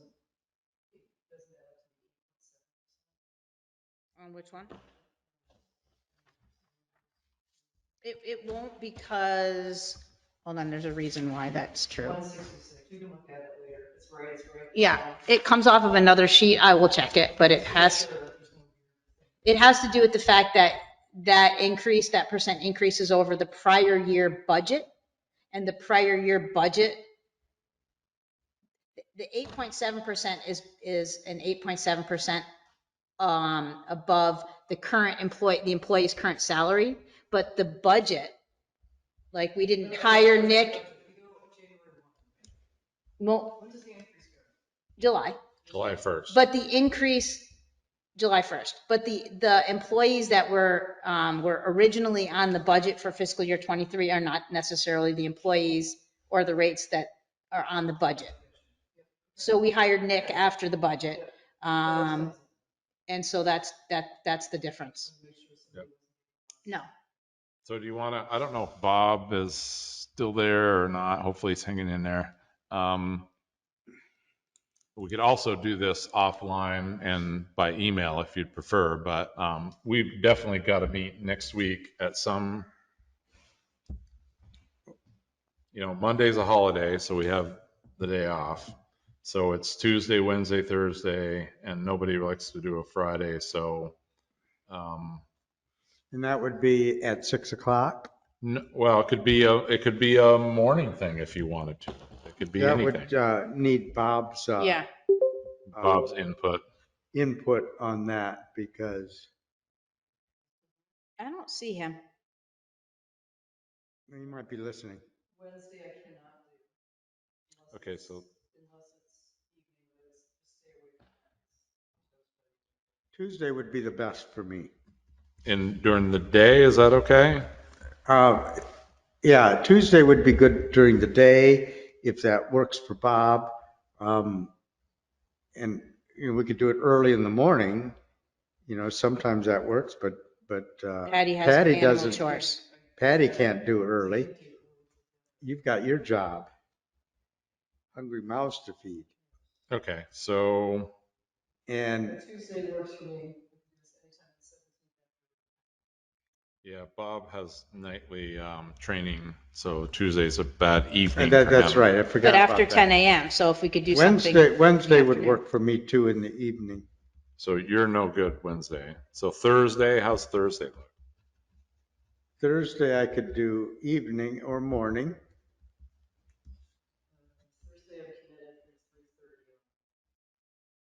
Okay, so Then we can do daytime on Thursday if that works for Bob. Patty, you can do from morning till, what time morning? 8? After 10. After 10. 10:30 to, you're available 10:30 to 3? 2:30. Or Okay, Tuesday. it's going to be tight. Tuesday or Thursday. Because we really have to, we've really got to get it finalized next week. I'm going to send this. The warning's got to be, Yeah. we're on warning next. which Right, will the be warning deadline is the driver. Yeah. And then the printing deadline is Yeah. also a driver. all So when dry. you get to the next item, Nate and Kurt said that the mower and its accoutrements, there's only one in stock, and 4 or 5 municipalities are all expressing an interest in it. And the next one so they only have one, and the other ones are going to take, I think he said 6 to 8 months to get, which would be fine from March, but they're going to be $50,000 more. So, Nate'll have some solid numbers the next time we meet. And then you need to make some hard decisions about, whether you want to go that route or not. but anyway, it would be a separate ballot item for Yeah. the mower. So that would be, I'm just saying that wouldn't be, you're talking 200 for the excavator and 240 for the excavator and the trailer. And then the mower, roadside mower, and it's 250-ish. is 250 is what Nate said to use for that one. And Kurt confirmed it. So we're up around 500,000. But they'll be separate. Yep, all separate. And any one of them could be voted down. But, all right, I'll get with Bob and, I'll send out version 4 to you tomorrow. You can individually ask questions or feedback from me, or Sherry or Brad at any time, I will make sure I forward version 4 to all of you with an explanation. And you're good anytime Tuesday, right? Okay, After 10. okay. All right, I'll see what we can do, set up that tomorrow morning.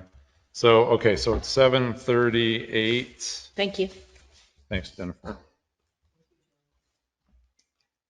So, yep, so we have, next on the agenda is to review and consider authorizing a select board chair to sign a letter to Essex Rescue. I wish Bob was here. Bob, can you hear us? I will put a motion on the table so we can just discuss it to authorize the chair to sign the joint letter from different communities to Essex Rescue. Is there a second?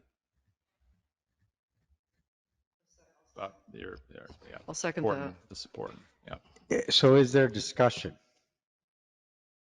So I just want to, want to give you some background because you haven't seen this letter. Neither of you have seen this letter until so what happened was, hang on a second, I got to catch up here in the packet. So what happened was, hang on a minute, this could be Bob texting. So what happened was there was an ad hoc committee formed. I was involved in one of the first meetings with the town of Essex town manager and the administrator from Jericho, Underhill, or Jericho, Westford, and the manager from Essex Junction City. So the 5 municipalities that Essex Rescue serves. So we bounced around some ideas. Bob had expressed interest at a meeting that he wanted to participate in that. So Bob joined us. We had another meeting. In that meeting, there were other representatives from never a quorum of any of the legislative bodies. This was just a working group. And basically, as a result, this letter came out of that. So what's in your packet here is I sent the letter on behalf of the municipalities to Essex Rescue. And so the first part is the email. And I'd given Colleen a call ahead of time, told her, what was coming. And then I forwarded the letter with the email. This is her response. Then the second part is you have the letter, which is a 2-page letter. The third thing, or the last thing in the line of papers is the response after the town of Essex accepted the letter. So where this is at right now is the town of Essex had this on their select board agenda. They reviewed the letter and they moved to accept or to authorize the chair to sign the letter. Jericho followed suit the next day or two. They did the same thing. But this is just a response from Essex Rescue after the first authorization. So, Brad, my impression is that the so-called working group had one task, and that is to compose this letter. correct. And I know Colleen's letter says we would like a place at the table for the working group, but the working group isn't going to be working. No, the working group is over. Yeah. So, And they didn't, unless I missed something between the lines, they didn't really say much about the letter itself. you're muted too, Patty, just to let you know. But yeah. Right, that's right. So they really, we did not solicit any input from Essex Rescue. Basically, we just all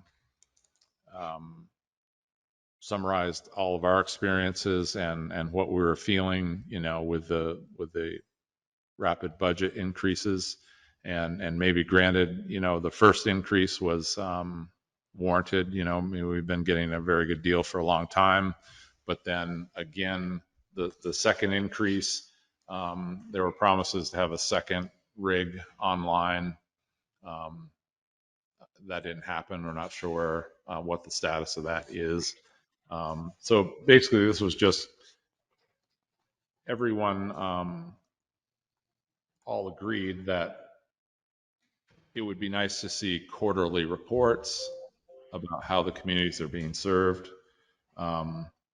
We'd like to see an audit, a financial audit, which apparently has never been done. There was talk about an independent operational assessment, maybe and Bob's online now. So, and then the thirdly was the main thing was the municipalities to have a presence on the board of directors. So I'm going to let Bob, I just kind of filled them all in on what had happened to date and didn't know if you wanted to say anything or caught any of what I said. I apologize. I had to take a emergency phone call, so I missed the beginning and the end of Jennifer's presentation, but I'll catch up with Jennifer later. But I'm happy to answer any questions. I'm sure what Brad just provided the both of you is very accurate.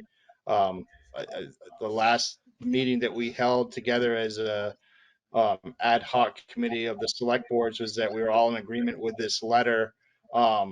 And the town of Essex was the first community to move forward with it, and they have approved that letter to be signed and submitted to the Essex Rescue Organization. So I would move. I'm assuming it was in our packet, the letter. So I would move that we authorize Dan to sign that letter. That's what all 5 communities agreed that we would. That's what the ad hoc committee's recommendation was, is to submit this letter to all of the towns for consideration and to sign on to. So that would be my recommendation to the select board, is to authorize Dan to sign that and move forward. Actually, Bob, before you came on, I already moved that, but I will be happy to move my motion over because you articulated it well as well. So Oh, if sorry, you sorry about that. Sorry about that. I just got too many pins in the fire, so to speak, tonight. So no worries. Would you want to re-second? Yeah, sure. I'll second Bob's motion. Hearing the motion, and we've had discussion, is there any further discussion before we vote? Bob, was there anybody that dissented on the letter? Were there any objections to anything put in the requirements, the 4 bullets that were added? no, I think what the sentiment is that, and I want to convey this, is that everyone values Essex Rescue and the mission and the organization as a whole, and they really wanted to make sure that the tone of the letter wasn't taken the wrong way. And I think that was the committee's goal, was to make sure that we soften this as much as we can. There was some talk about trying to soften the language, and we even moved to have Brad, because he had had conversations with Colleen in the past, to reach out to Colleen and give her kind of a heads up that, hey, this is coming, and just want to give you the heads up, and kind of go from there. So everyone is very supportive of Essex Rescue, want to see them succeed, and it is concerning that we're looking at this kind of a price tag, and I think that having these processes in place, or proposed processes, would help to avoid the shock of future budgets coming from Essex Rescue. I don't know how else to really articulate that, but I think that's kind of that was the kind of the thought that I had about the whole thing. Yeah, I would encourage us to share with Colleen and the decision makers there that, to the extent that they can lean into these requests for audits and operation review, is a good thing to help improve the process and not be in a defensive and reactive mode. That's exactly what I said when I called Colleen. I said, We're not please, throwing anybody under the bus and running them no, over. not at all. I said, I basically, I think Bob said it very well. Right. I You know, just we're want to all- reiterate that for the record. All very appreciative of Essex Rescue. We want to help, you know. We've got a lot of resources between Right. 5 municipalities. So I think I think we're here to help.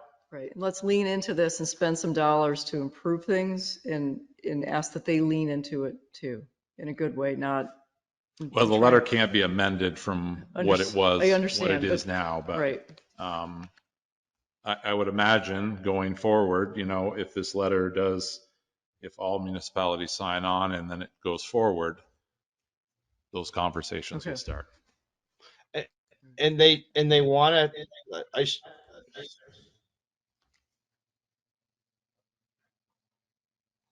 I just wanted to say that Essex Rescue wants to have follow-up conversations with the towns, and they want to be part of the process. So I think those are all positive steps that are about to happen. I think it's just a matter of you have to take, you know, you have to put one foot forward before you put the second one forward. And I think that's what we're trying to do right now is we're trying to all put one foot forward in doing this letter, and then we can all get together and you know, sit down and start to have conversations with Essex Rescue.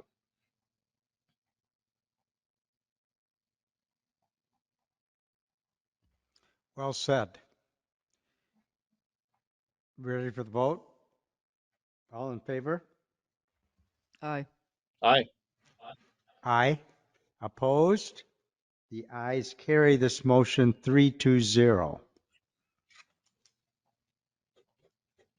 Okay, so I kind of stuck this on, well, the ARPA balance sheet is on there, but I kind of stuck this on because Bob had a question about ARPA requests and what if the select board, you know, or what if you all have a request and maybe how is that best handled?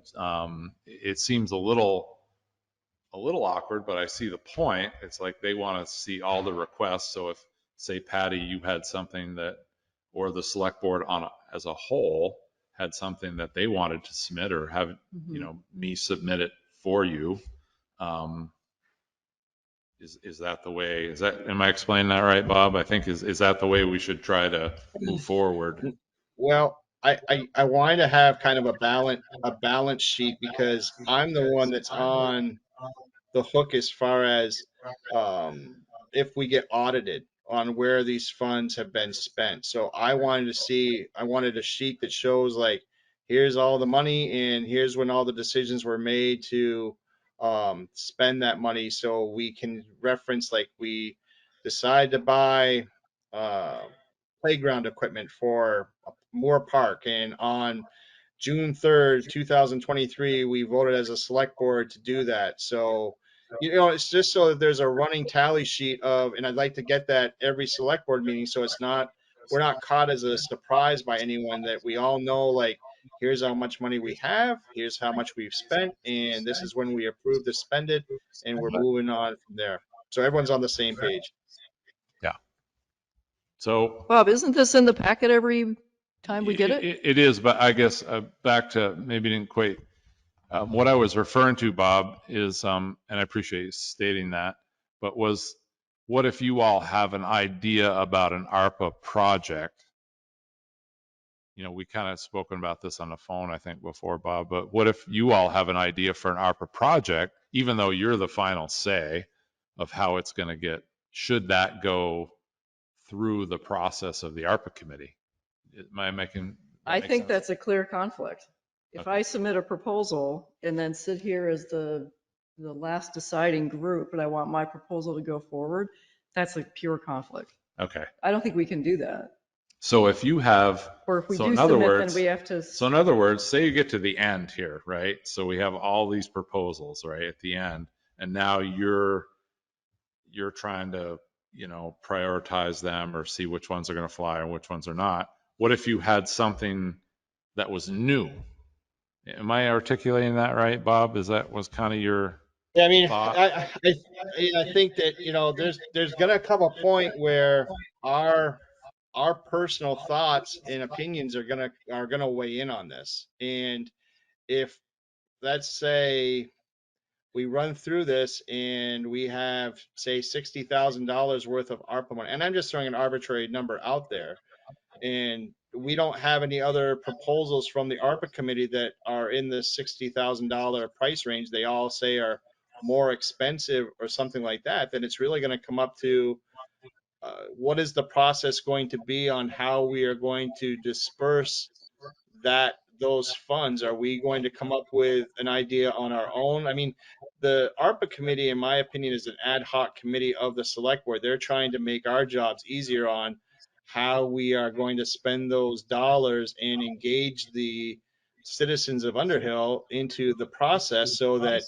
they can feel as part of the community on how we're going to disperse this stuff. So I think that's the value that I have of the ARPA committee, but I think there's going to come a point where we are going to have to make some decisions outside of the ARPA committee on how we're going to spend these dollars. And that's why I've been real reluctant to want to spend any money on like the sidewalk project tonight. It's just, if one of us was a resident of Underhill Center, and lived right in the center, I know Dan lives up on Range Road, but would that be a conflict? It's just, I'd just rather have the 9 of them kind of vet the whole thing, and then, we can move on from there. I know, like, I've been very vocal about, I'd love to see a swimming pool, type of thing, but I have not, submitted a proposal to the ARPA committee because I don't think that that's, I don't think that's wise. I think that they should just,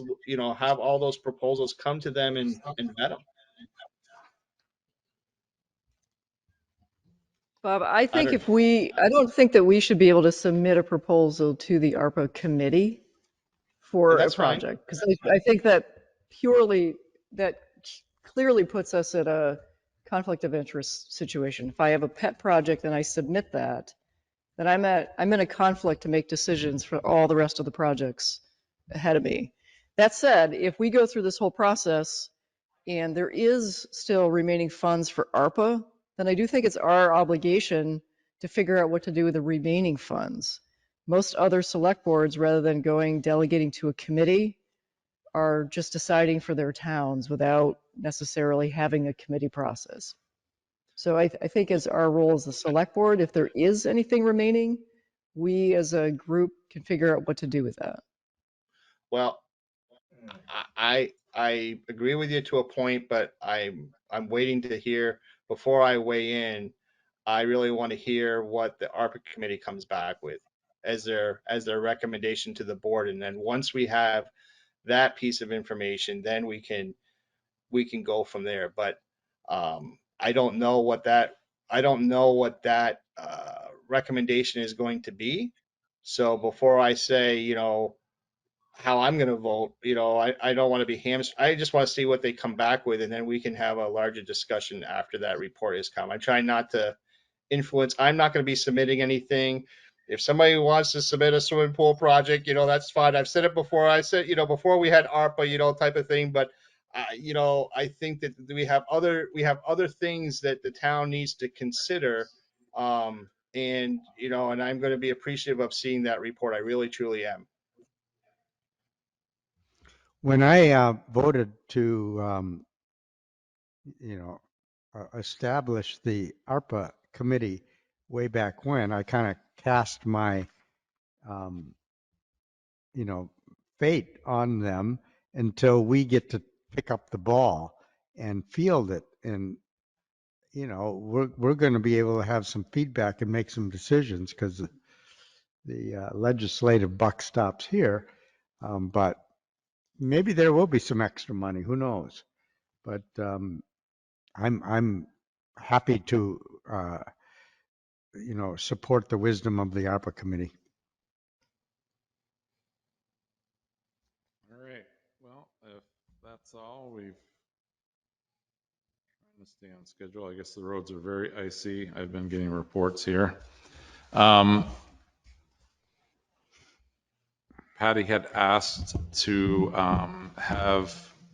discuss fiber and communication union districts, and can I just say one quick thing is the newly formed Chittenden County Union District met today, this morning, I believe.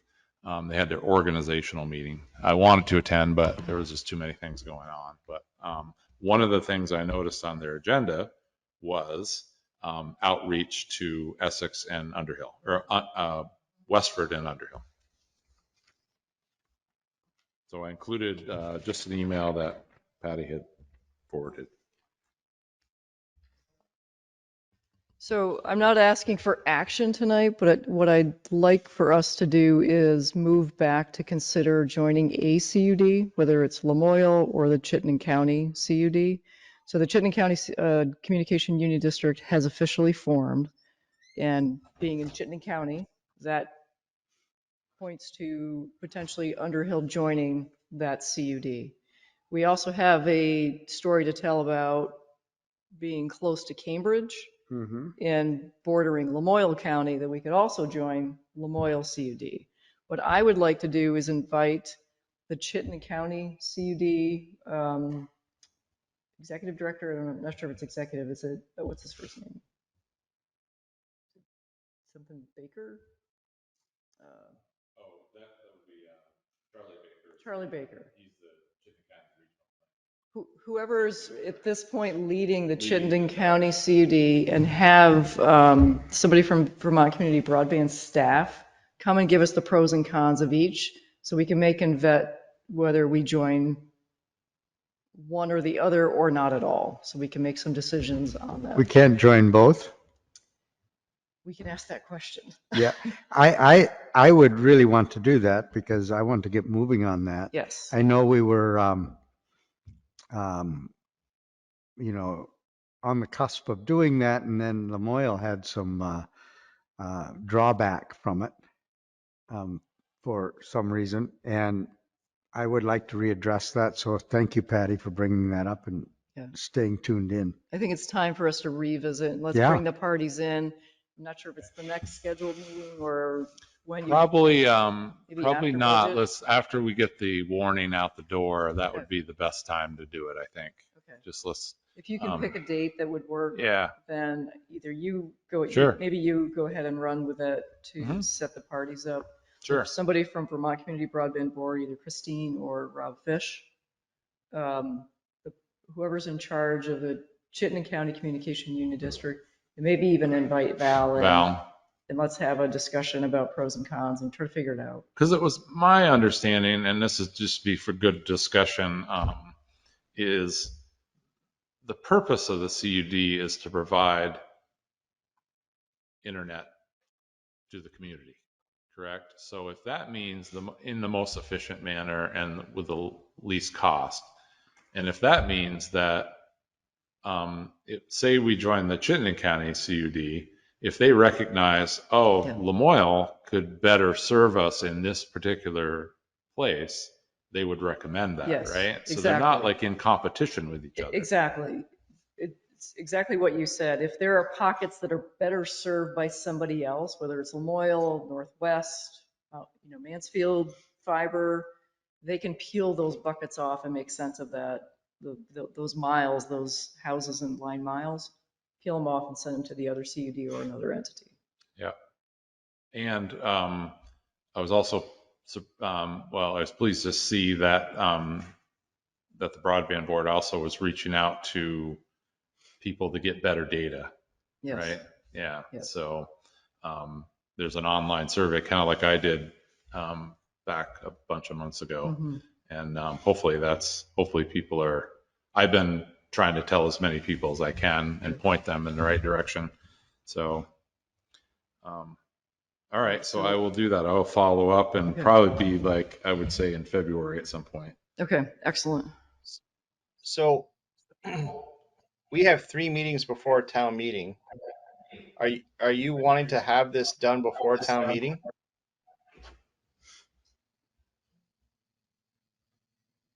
I mean, there's not a deadline facing us, but I think the sooner we make this decision, the better.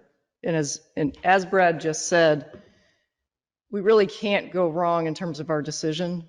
If we decide later on that we joined the wrong CUD, we can actually rescind it and join somebody else. So, but I think we should push the ball forward. And so then why don't we just make a decision now?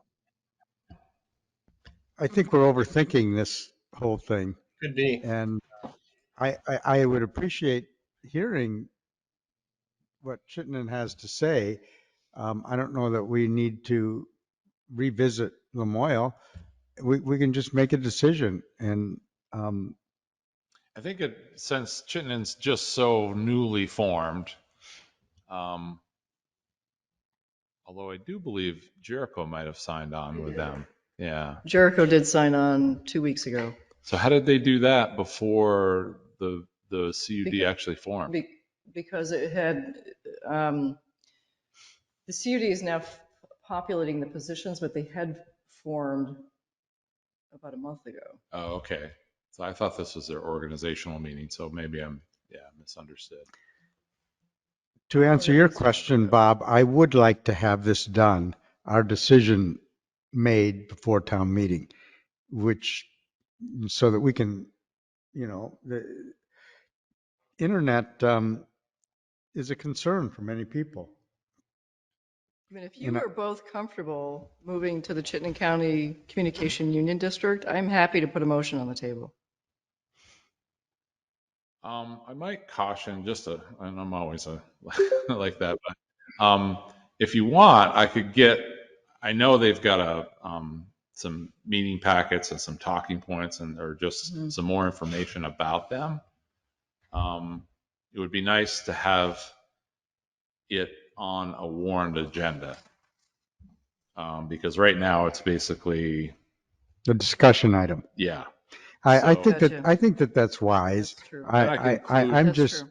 I'm not that urgent about it, but I think that it's important for us to move.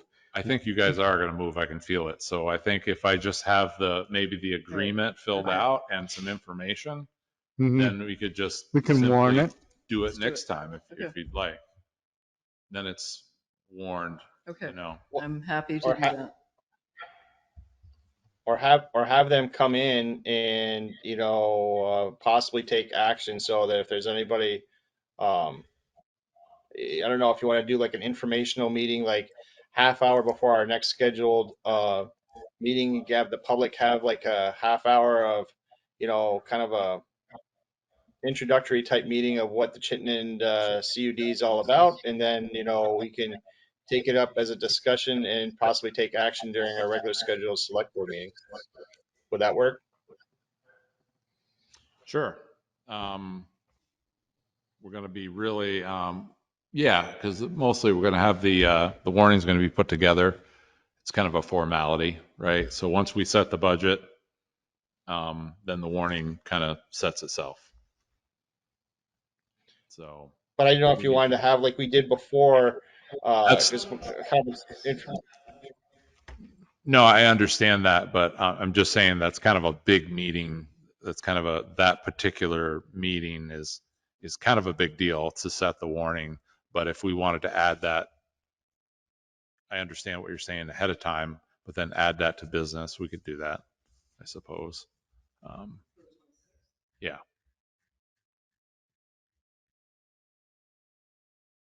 In the meantime, I'll do a little research and send out some reading material.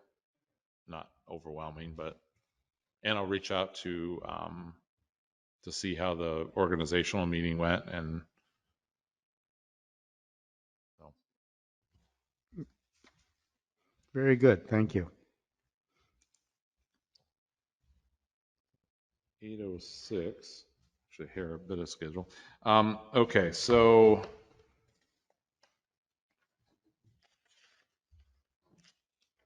town administrator updates. So 12 Dumas Road, the FEMA buyout. So remember the last time you approved to authorize Dan to sign a bunch of papers. I did not fill out this form that's in your packet because I didn't feel it was applicable, but there's an email here basically from the state that says, from the Department of Public Safety, that says, I checked with my supervisor, checked with the audit team, and we will need this form filled out. So I filled it out the best that I could because it's really not relevant So I kind of went on their suggestion. I put the town of Underhill is a municipality and therefore exempt. We don't have executives. This is all about,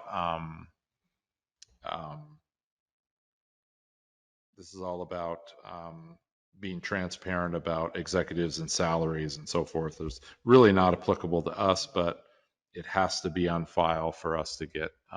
So this is the way I filled it out. And I guess what I'd like is just a motion for me to sign it and date it and send it off.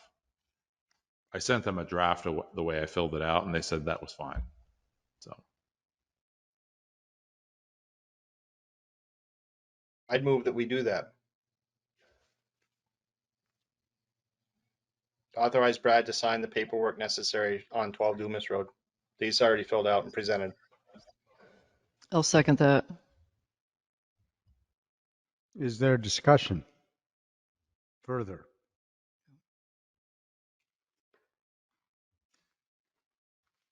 All in favor of the motion? Aye. Aye.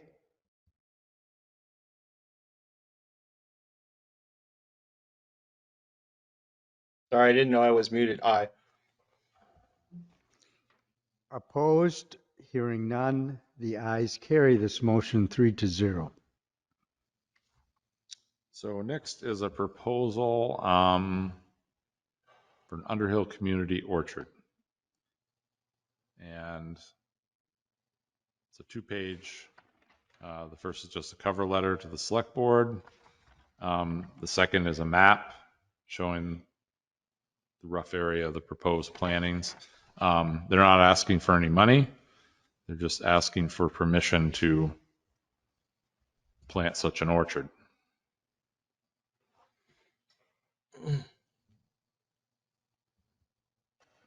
So, and they are planning to do all the maintenance and. Sounds like it. I guess my only recommendation, maybe, in giving it some thought, would be to maybe just check in with the rec committee about, they set up the rink and the food trucks and Yeah, stuff. and I think that the planning around that, it's not a huge area. I think the rec committee should be consulted. And I'm wondering, what the purpose of the crop is? Is it for anybody who's walking by to snack when they want to? Maybe it would be The to community supply the food snacking? shed.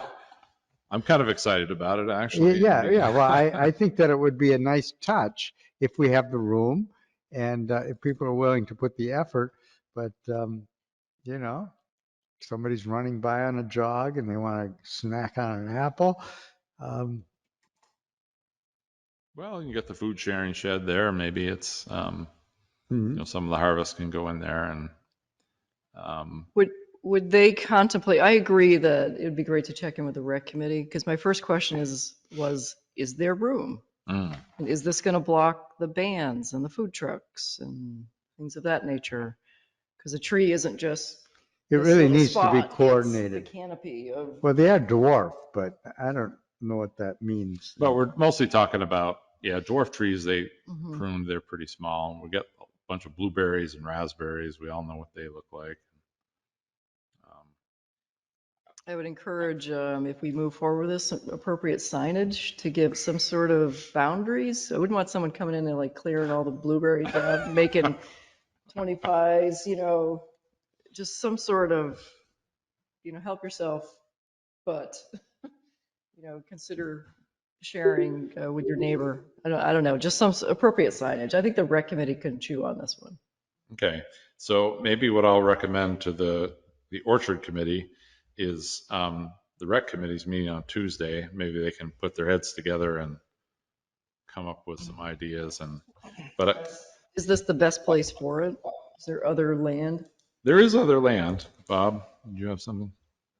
Oh yeah, I'm not in favor of this. I don't think it's the wrong place to have an orchard in the center of town. That I think that it presents a lot of problems that we haven't talked about. One of those is that what are you going to do with all the drops? I mean, that's a problem. Anyone that owns an apple tree, just like, you know, if you don't take care of it, you don't spray them, or you don't apply some type of insect repellent type of thing, whether it be organic or not, you know, you're going to have worms in those apples. And, you know, it may be an idea that it sounds great, but I don't know if having it right in Underhill Center is the right idea. Maybe if you want to consider, I don't even know if it's feasible to do it up at the Tomasi Meadow on the outside of the meadow and planting some trees there. That'd be fine. But I don't know that having it right in Underhill Center is the wise idea. I think that trying to leave Moore Park kind of open the way it is the way to go. I had another thought was, you know, we've got a nice area in back of the town hall here too, where, you know, there's some good light exposure. Just another thought, but I would The other like to thing that revisit this in the spring when we can walk out there and just really see a map of I don't know that I really appreciate the idea and the creativity, but I don't know that I can um, be definitive about how I feel about it until I actually see where things are going. And the initial map was not satisfying.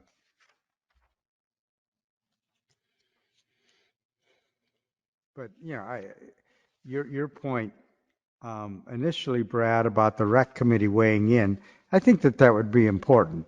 Not that they're in charge of that whole area, but they have used some of their creativity to, establish some really good things. So don't we we have ought a to tree don't we have a go tree ahead. warden and a conservation committee? correct. They may also be good Well, to I think it ought to check in start with. with a tree. I think it ought to start with a tree warden before it starts with anybody else. He's our expert when it comes to trees, and if we're going to be talking about an orchard, that we ought to probably consult with a tree warden before we move to anybody else and having them weigh in on it. My opinion. Good thought, Bob. Yep. Excellent. So if you'd like, I'll reach out to Don Toby and maybe he could meet with one or a couple of these folks and they could share ideas and, Yep, great idea. well, or Don first Start and with see Don. what he Yep. thinks and then, yeah, okay. So that, I can do that.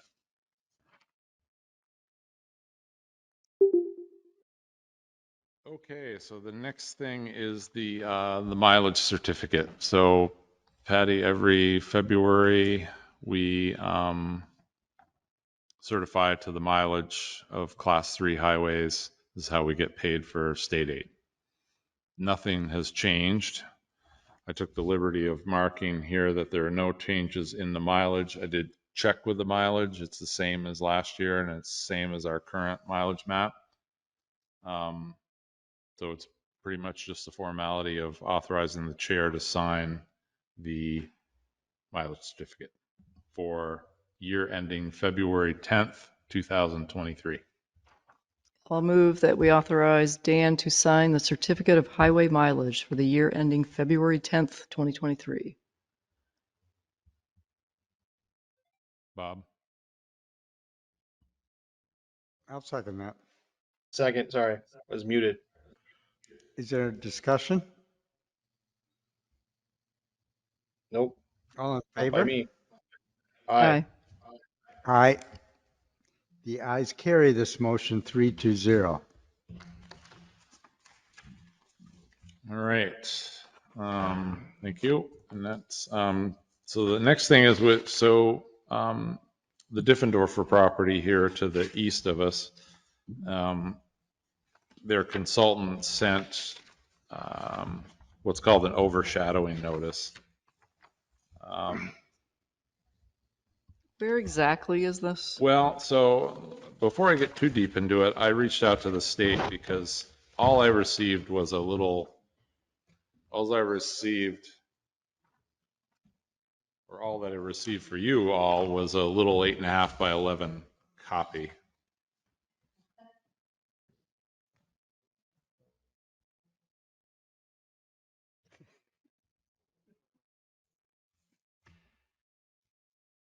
So all I received was a 8.5 by 11 copy that you see in your packet. So I reached out to the state wastewater division, asked them if they had a full-size copy that I could see, because I assumed that they would. I didn't reach out to the consultant. I just wanted to reach out to the state. They did not have a full-size copy, but they, in the process of reading this letter, and looking at the map, they advised the consultant that they needed to give us, they basically had to um, reservice with the same overshadow notice. They didn't use the proper form. This is the proper form they should have used. They didn't. So we're going to be seeing it again, but I think, I just couldn't tell from the small map of what the proposal was. I see some sort of a structure. So if you see where it says overshadow, I see some sort of a structure. I can't read what that says above it. I believe that's a septic tank out to a leach field. So basically what that little polygon is there, that little ellipse is the area that's shaded, that's hashed out. That's our property across that's the town's property across the Browns River. So basically what this is saying is you would not be able to drill a well within that hashed area because it would be in the shield of the septic. There's really not enough information to really tell what's going on here. This is kind of a strange thing, in the state of Vermont, it's first come, first serve. So unless we had plans to drill a well over there and we had it all permitted or it was in the works, we could say something. But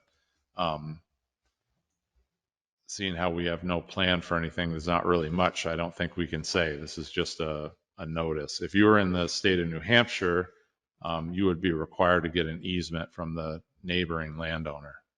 But in Vermont, it's first come, first serve. So I'll get some more information. They're going to resurface, so I think we'll have time to look at it again at our next meeting with some more detail.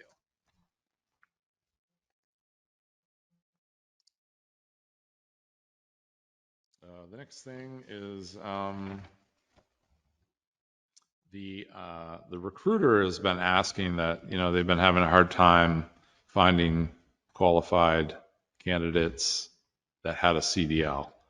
And so the question was posed, I think, a couple select board meetings ago. I asked if the board would entertain having the town provide CDL training, or let the candidate or let the new hire go through CDL training while on the job. And then Bob kind of had reached out to Aaron Little about maybe the town of Underhill or we could have some of our employees become trainers. So I'll let Bob speak to it. But I included what I found. I didn't include Aaron's email, Bob, because there were some things in there and it did have a big disclaimer on the end. So I didn't forward that, but I do have a copy of what he said. Yeah, so I mean, the gist of the conversation or the communication is that apparently we can train our own as long as we're not in the if we're not in the business of making money. There's a difference between companies that are for profit. I don't know. There's the way Aaron my memory is not the greatest. I got too many things going through my head right now, but the way Aaron explained it is that we could, like the school district, come up and train our own individuals if we chose to do so. And what it would mean that we would have to invest in some of our own employees that already have a CDL to get this certification to be able to train new people, and it would save us the potential of $5,000 or $6,000 for training someone to get a CDL, because that's what we are likely going to be facing. Is if we are going to be hiring someone that does not have a CDL and have to have them go to a private company now to get a CDL, it's going to cost the town several $1,000s. So my thought is that, well, would it make sense for the town then to see if any of our road crew people would be interested in becoming instructors on this CDL process, and I'd rather invest in our own people, and then they could train potentially new people coming on board so that they could get their own CDL and offer some type of a financial incentive to potentially our own employees for wanting to take on that added responsibility.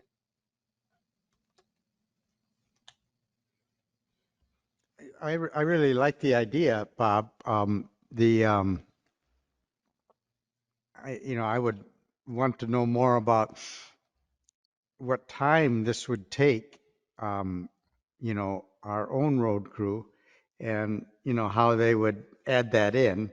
But I think that their willingness to do it would be one thing, and also how they would divvy up their time so that it I, could be done. I haven't, yeah, I haven't brought the subject up to the members of the road crew to see if there would even be any interest in wanting to do that. But I certainly can engage them and ask them if there's any hint of wanting to potentially go down that road, and we can certainly explore all the finer details and then kind of report back and come up with a kind of a proposal, if that's what you guys want to do. If there's not any candidates out there that this recruiter can find that they don't have a CDL and are interested in the pay range that we have, that was a quick solution to the problem. So Yeah, I would, be totally in favor of you approaching the road crew to see what their interest is and come back to us with that. okay. Uh, Another question would be, I think it's a great idea if we had somebody interested in-house that wanted to do it, but do they have to be, they have to be current on any registration material and, what it all entails, I think is important to understand, whoever would do Yeah, this. so I included this. It has a lot of links and I could have included a ton of material, but it's my impression just looking at this. Hello, kitten. If he wants to,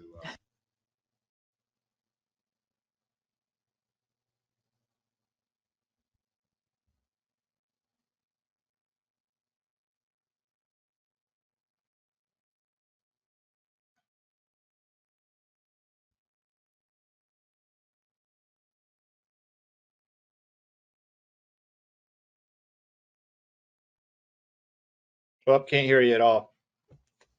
whoops, sorry, Bob.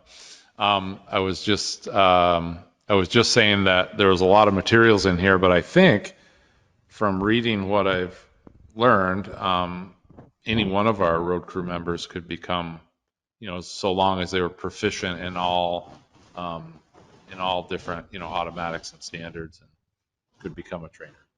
In the event nobody wanted to do it, is Vermont Leagues of Cities and Towns an entity that could offer it as an alternative? I think it has to be in-house. I don't think it's something that the league could do. I think it has to be in-house within the organization, is my very basic understanding of how this is to work. Gotcha. Yeah, happy to have you follow up with the road crew and see if anybody is interested. So we're at closing public comment period. Inoki wants to make a public comment, I believe, but there's nobody else here that I see wanting to make a public comment. What do you say for yourself? He says he could use more snacks. More snacks. So I have a public comment. I was during this last storm, I was under the weather, and unbeknownst to me, I developed the flu, and I was really impressed with Brad's extreme dedication during that whole storm event, going out, surveying, checking, in with the fire department and everything like that.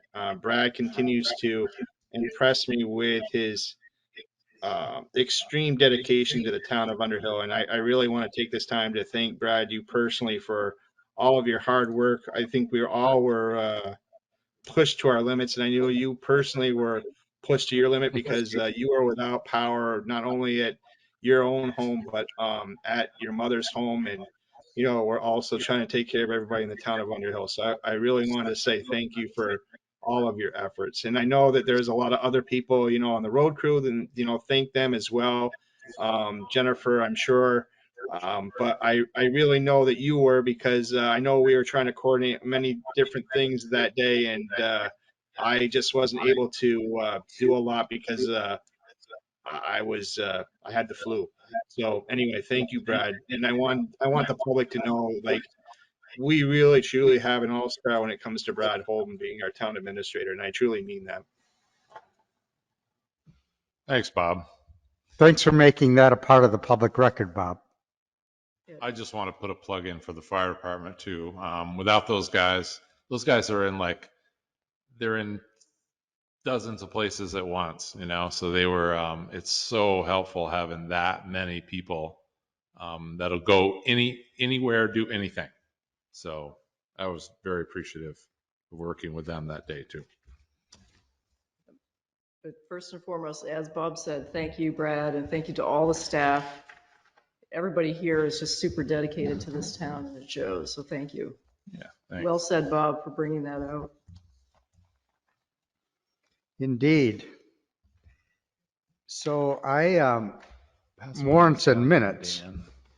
I move that we approve the AP warrants for 1/12/2023. Is there a second? Second? Is there discussion? Nope. All in favor? Aye. Aye. I think I had added the payroll warrant in there, but that was already approved. We approved the payroll I warrant? think we did, because we did at that special meeting. That's right, we Yeah, did. we did.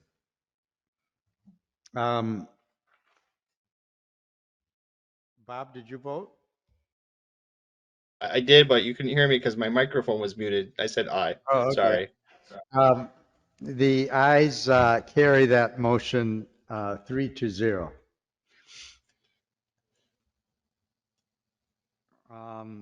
I move that we, and the payroll warrant was already approved. I move that we approve the special meeting on Thursday, December 15th of the Select Board. Is there a second? The minutes, I mean. Second. Any discussion on the minutes? Nothing here. And that was regarding the UJFD budget. All in favor? Aye. Aye. Aye. The ayes carry that 3-0. I move that we approve the Select Board meeting minutes for the regular meeting at 6 p.m. on December 15th. Is there a second? I'll second that. Any discussion? All in favor? Aye. Aye. The ayes carry that motion 3-0. The minutes are approved. So member items, correspondence, announcements. I have one.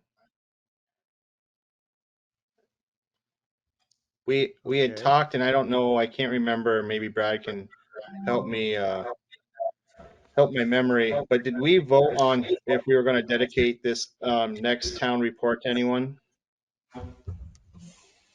I believe you moved to dedicate it to Proctor Maple Research and Poker Hill School, or at least Right. recognize Poker Hill School within the document. I just wanted to make sure that if we didn't do that, I wanted to, you know, solidify that tonight, saying that I'm hoping that we're going to do that, and that I know we're going to reach out to the gentleman up in Morrisville whose father was part of that Procter Maple research, and I don't know where we stood with that, but I wanted to check in to see if that was our consensus that we were going to do that this year or not, and just check in on the status of where we are. My thought was, and I'll just run it by you, but my thought was to put Procter on the cover, and we can put anything you want on the cover, but thought was to put Procter on the cover, and then on the inside page, on the inside fold, is have a highlight of Poker Hill School. So I reached out to both entities. I've reached out to UVM. I haven't talked to Dave Marvin yet, but I'm going to. UVM was going to send me some photos. Poker Hill School sent me some photos, and they have a really good little clips I can take out of their history on their website. So that was my thought, if you guys are in favor of that. Oh, absolutely. Okay, yeah, so, I mean, definitely Poker Hill needs to be recognized for sure, but typically it's a little out of the ordinary to do a private school, but I think there's such a huge, so many people have gone there. They're such a big part of this community that they need to be recognized. But I was thinking, yeah, Proctor for the front, and then the inside have a nice thing. So, yeah, I look forward to hearing Dave Marvin's story, but unfortunately we've got page limits, so I'd love to be nice to write a book on it, but I'll do the best I can. Or Brad, even if we were to maybe engage and Galicki and maybe have a link to a YouTube video, if you're to sit down and have them talk, maybe that, might save you some space, and some people might really enjoy hearing some more in-depth conversations about that and get a little bit more out of it. I think that would be really beneficial. I think a lot of people would get a lot of enjoyment out of hearing him talk about his dad and about the Procter Maple research. I know it was very enlightening when we went to the dedication this past fall. So I think there's a lot of residents that would enjoy that as well. Yeah, Just as a I'll suggestion. follow. I trust your No, judgment, type of thing. No, it's a good one. And I think maybe they filmed that dedication too when all the people spoke. So I'll check that out too.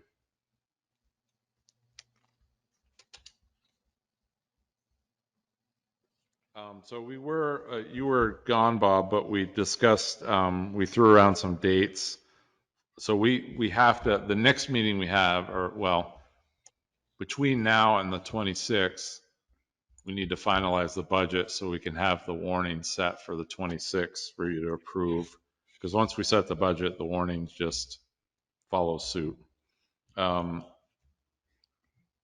we were talking about next Tuesday during the day. I know Tuesdays aren't good for you, Bob, but it sounds like the 2 days that were best were Tuesday or Thursday, correct?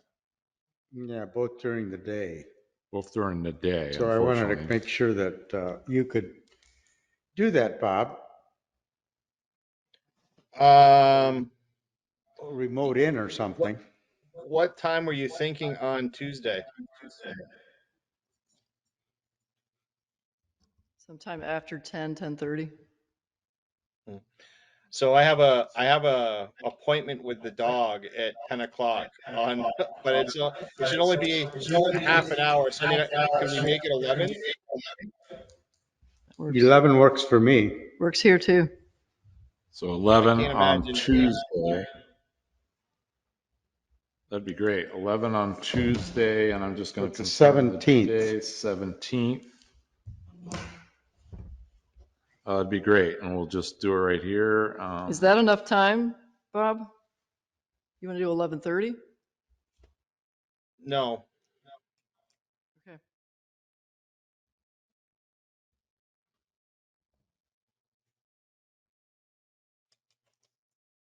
My dog is not an extreme athlete like your dogs are, so he should not require, a complete physical exam like your dogs probably do to pull all those sleds throughout the winter tundra of the Northeast Kingdom or Northern Vermont. Well, depending on what your dog is going in for, it can take time. No, he just is rubbing his ear a lot. So I think it's just going to be a matter of looking inside his ears and getting some medicine, and that will be that. So I think we're going to be safe with a half-hour visit. All right, cool. Cool, cool. So 11 o'clock it is? Yeah. Yep. Clock, 17th grade.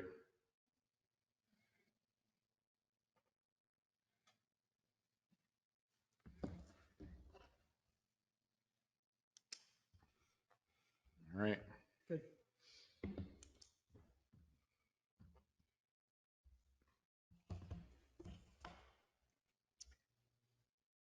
So at 8:38, I move that we adjourn.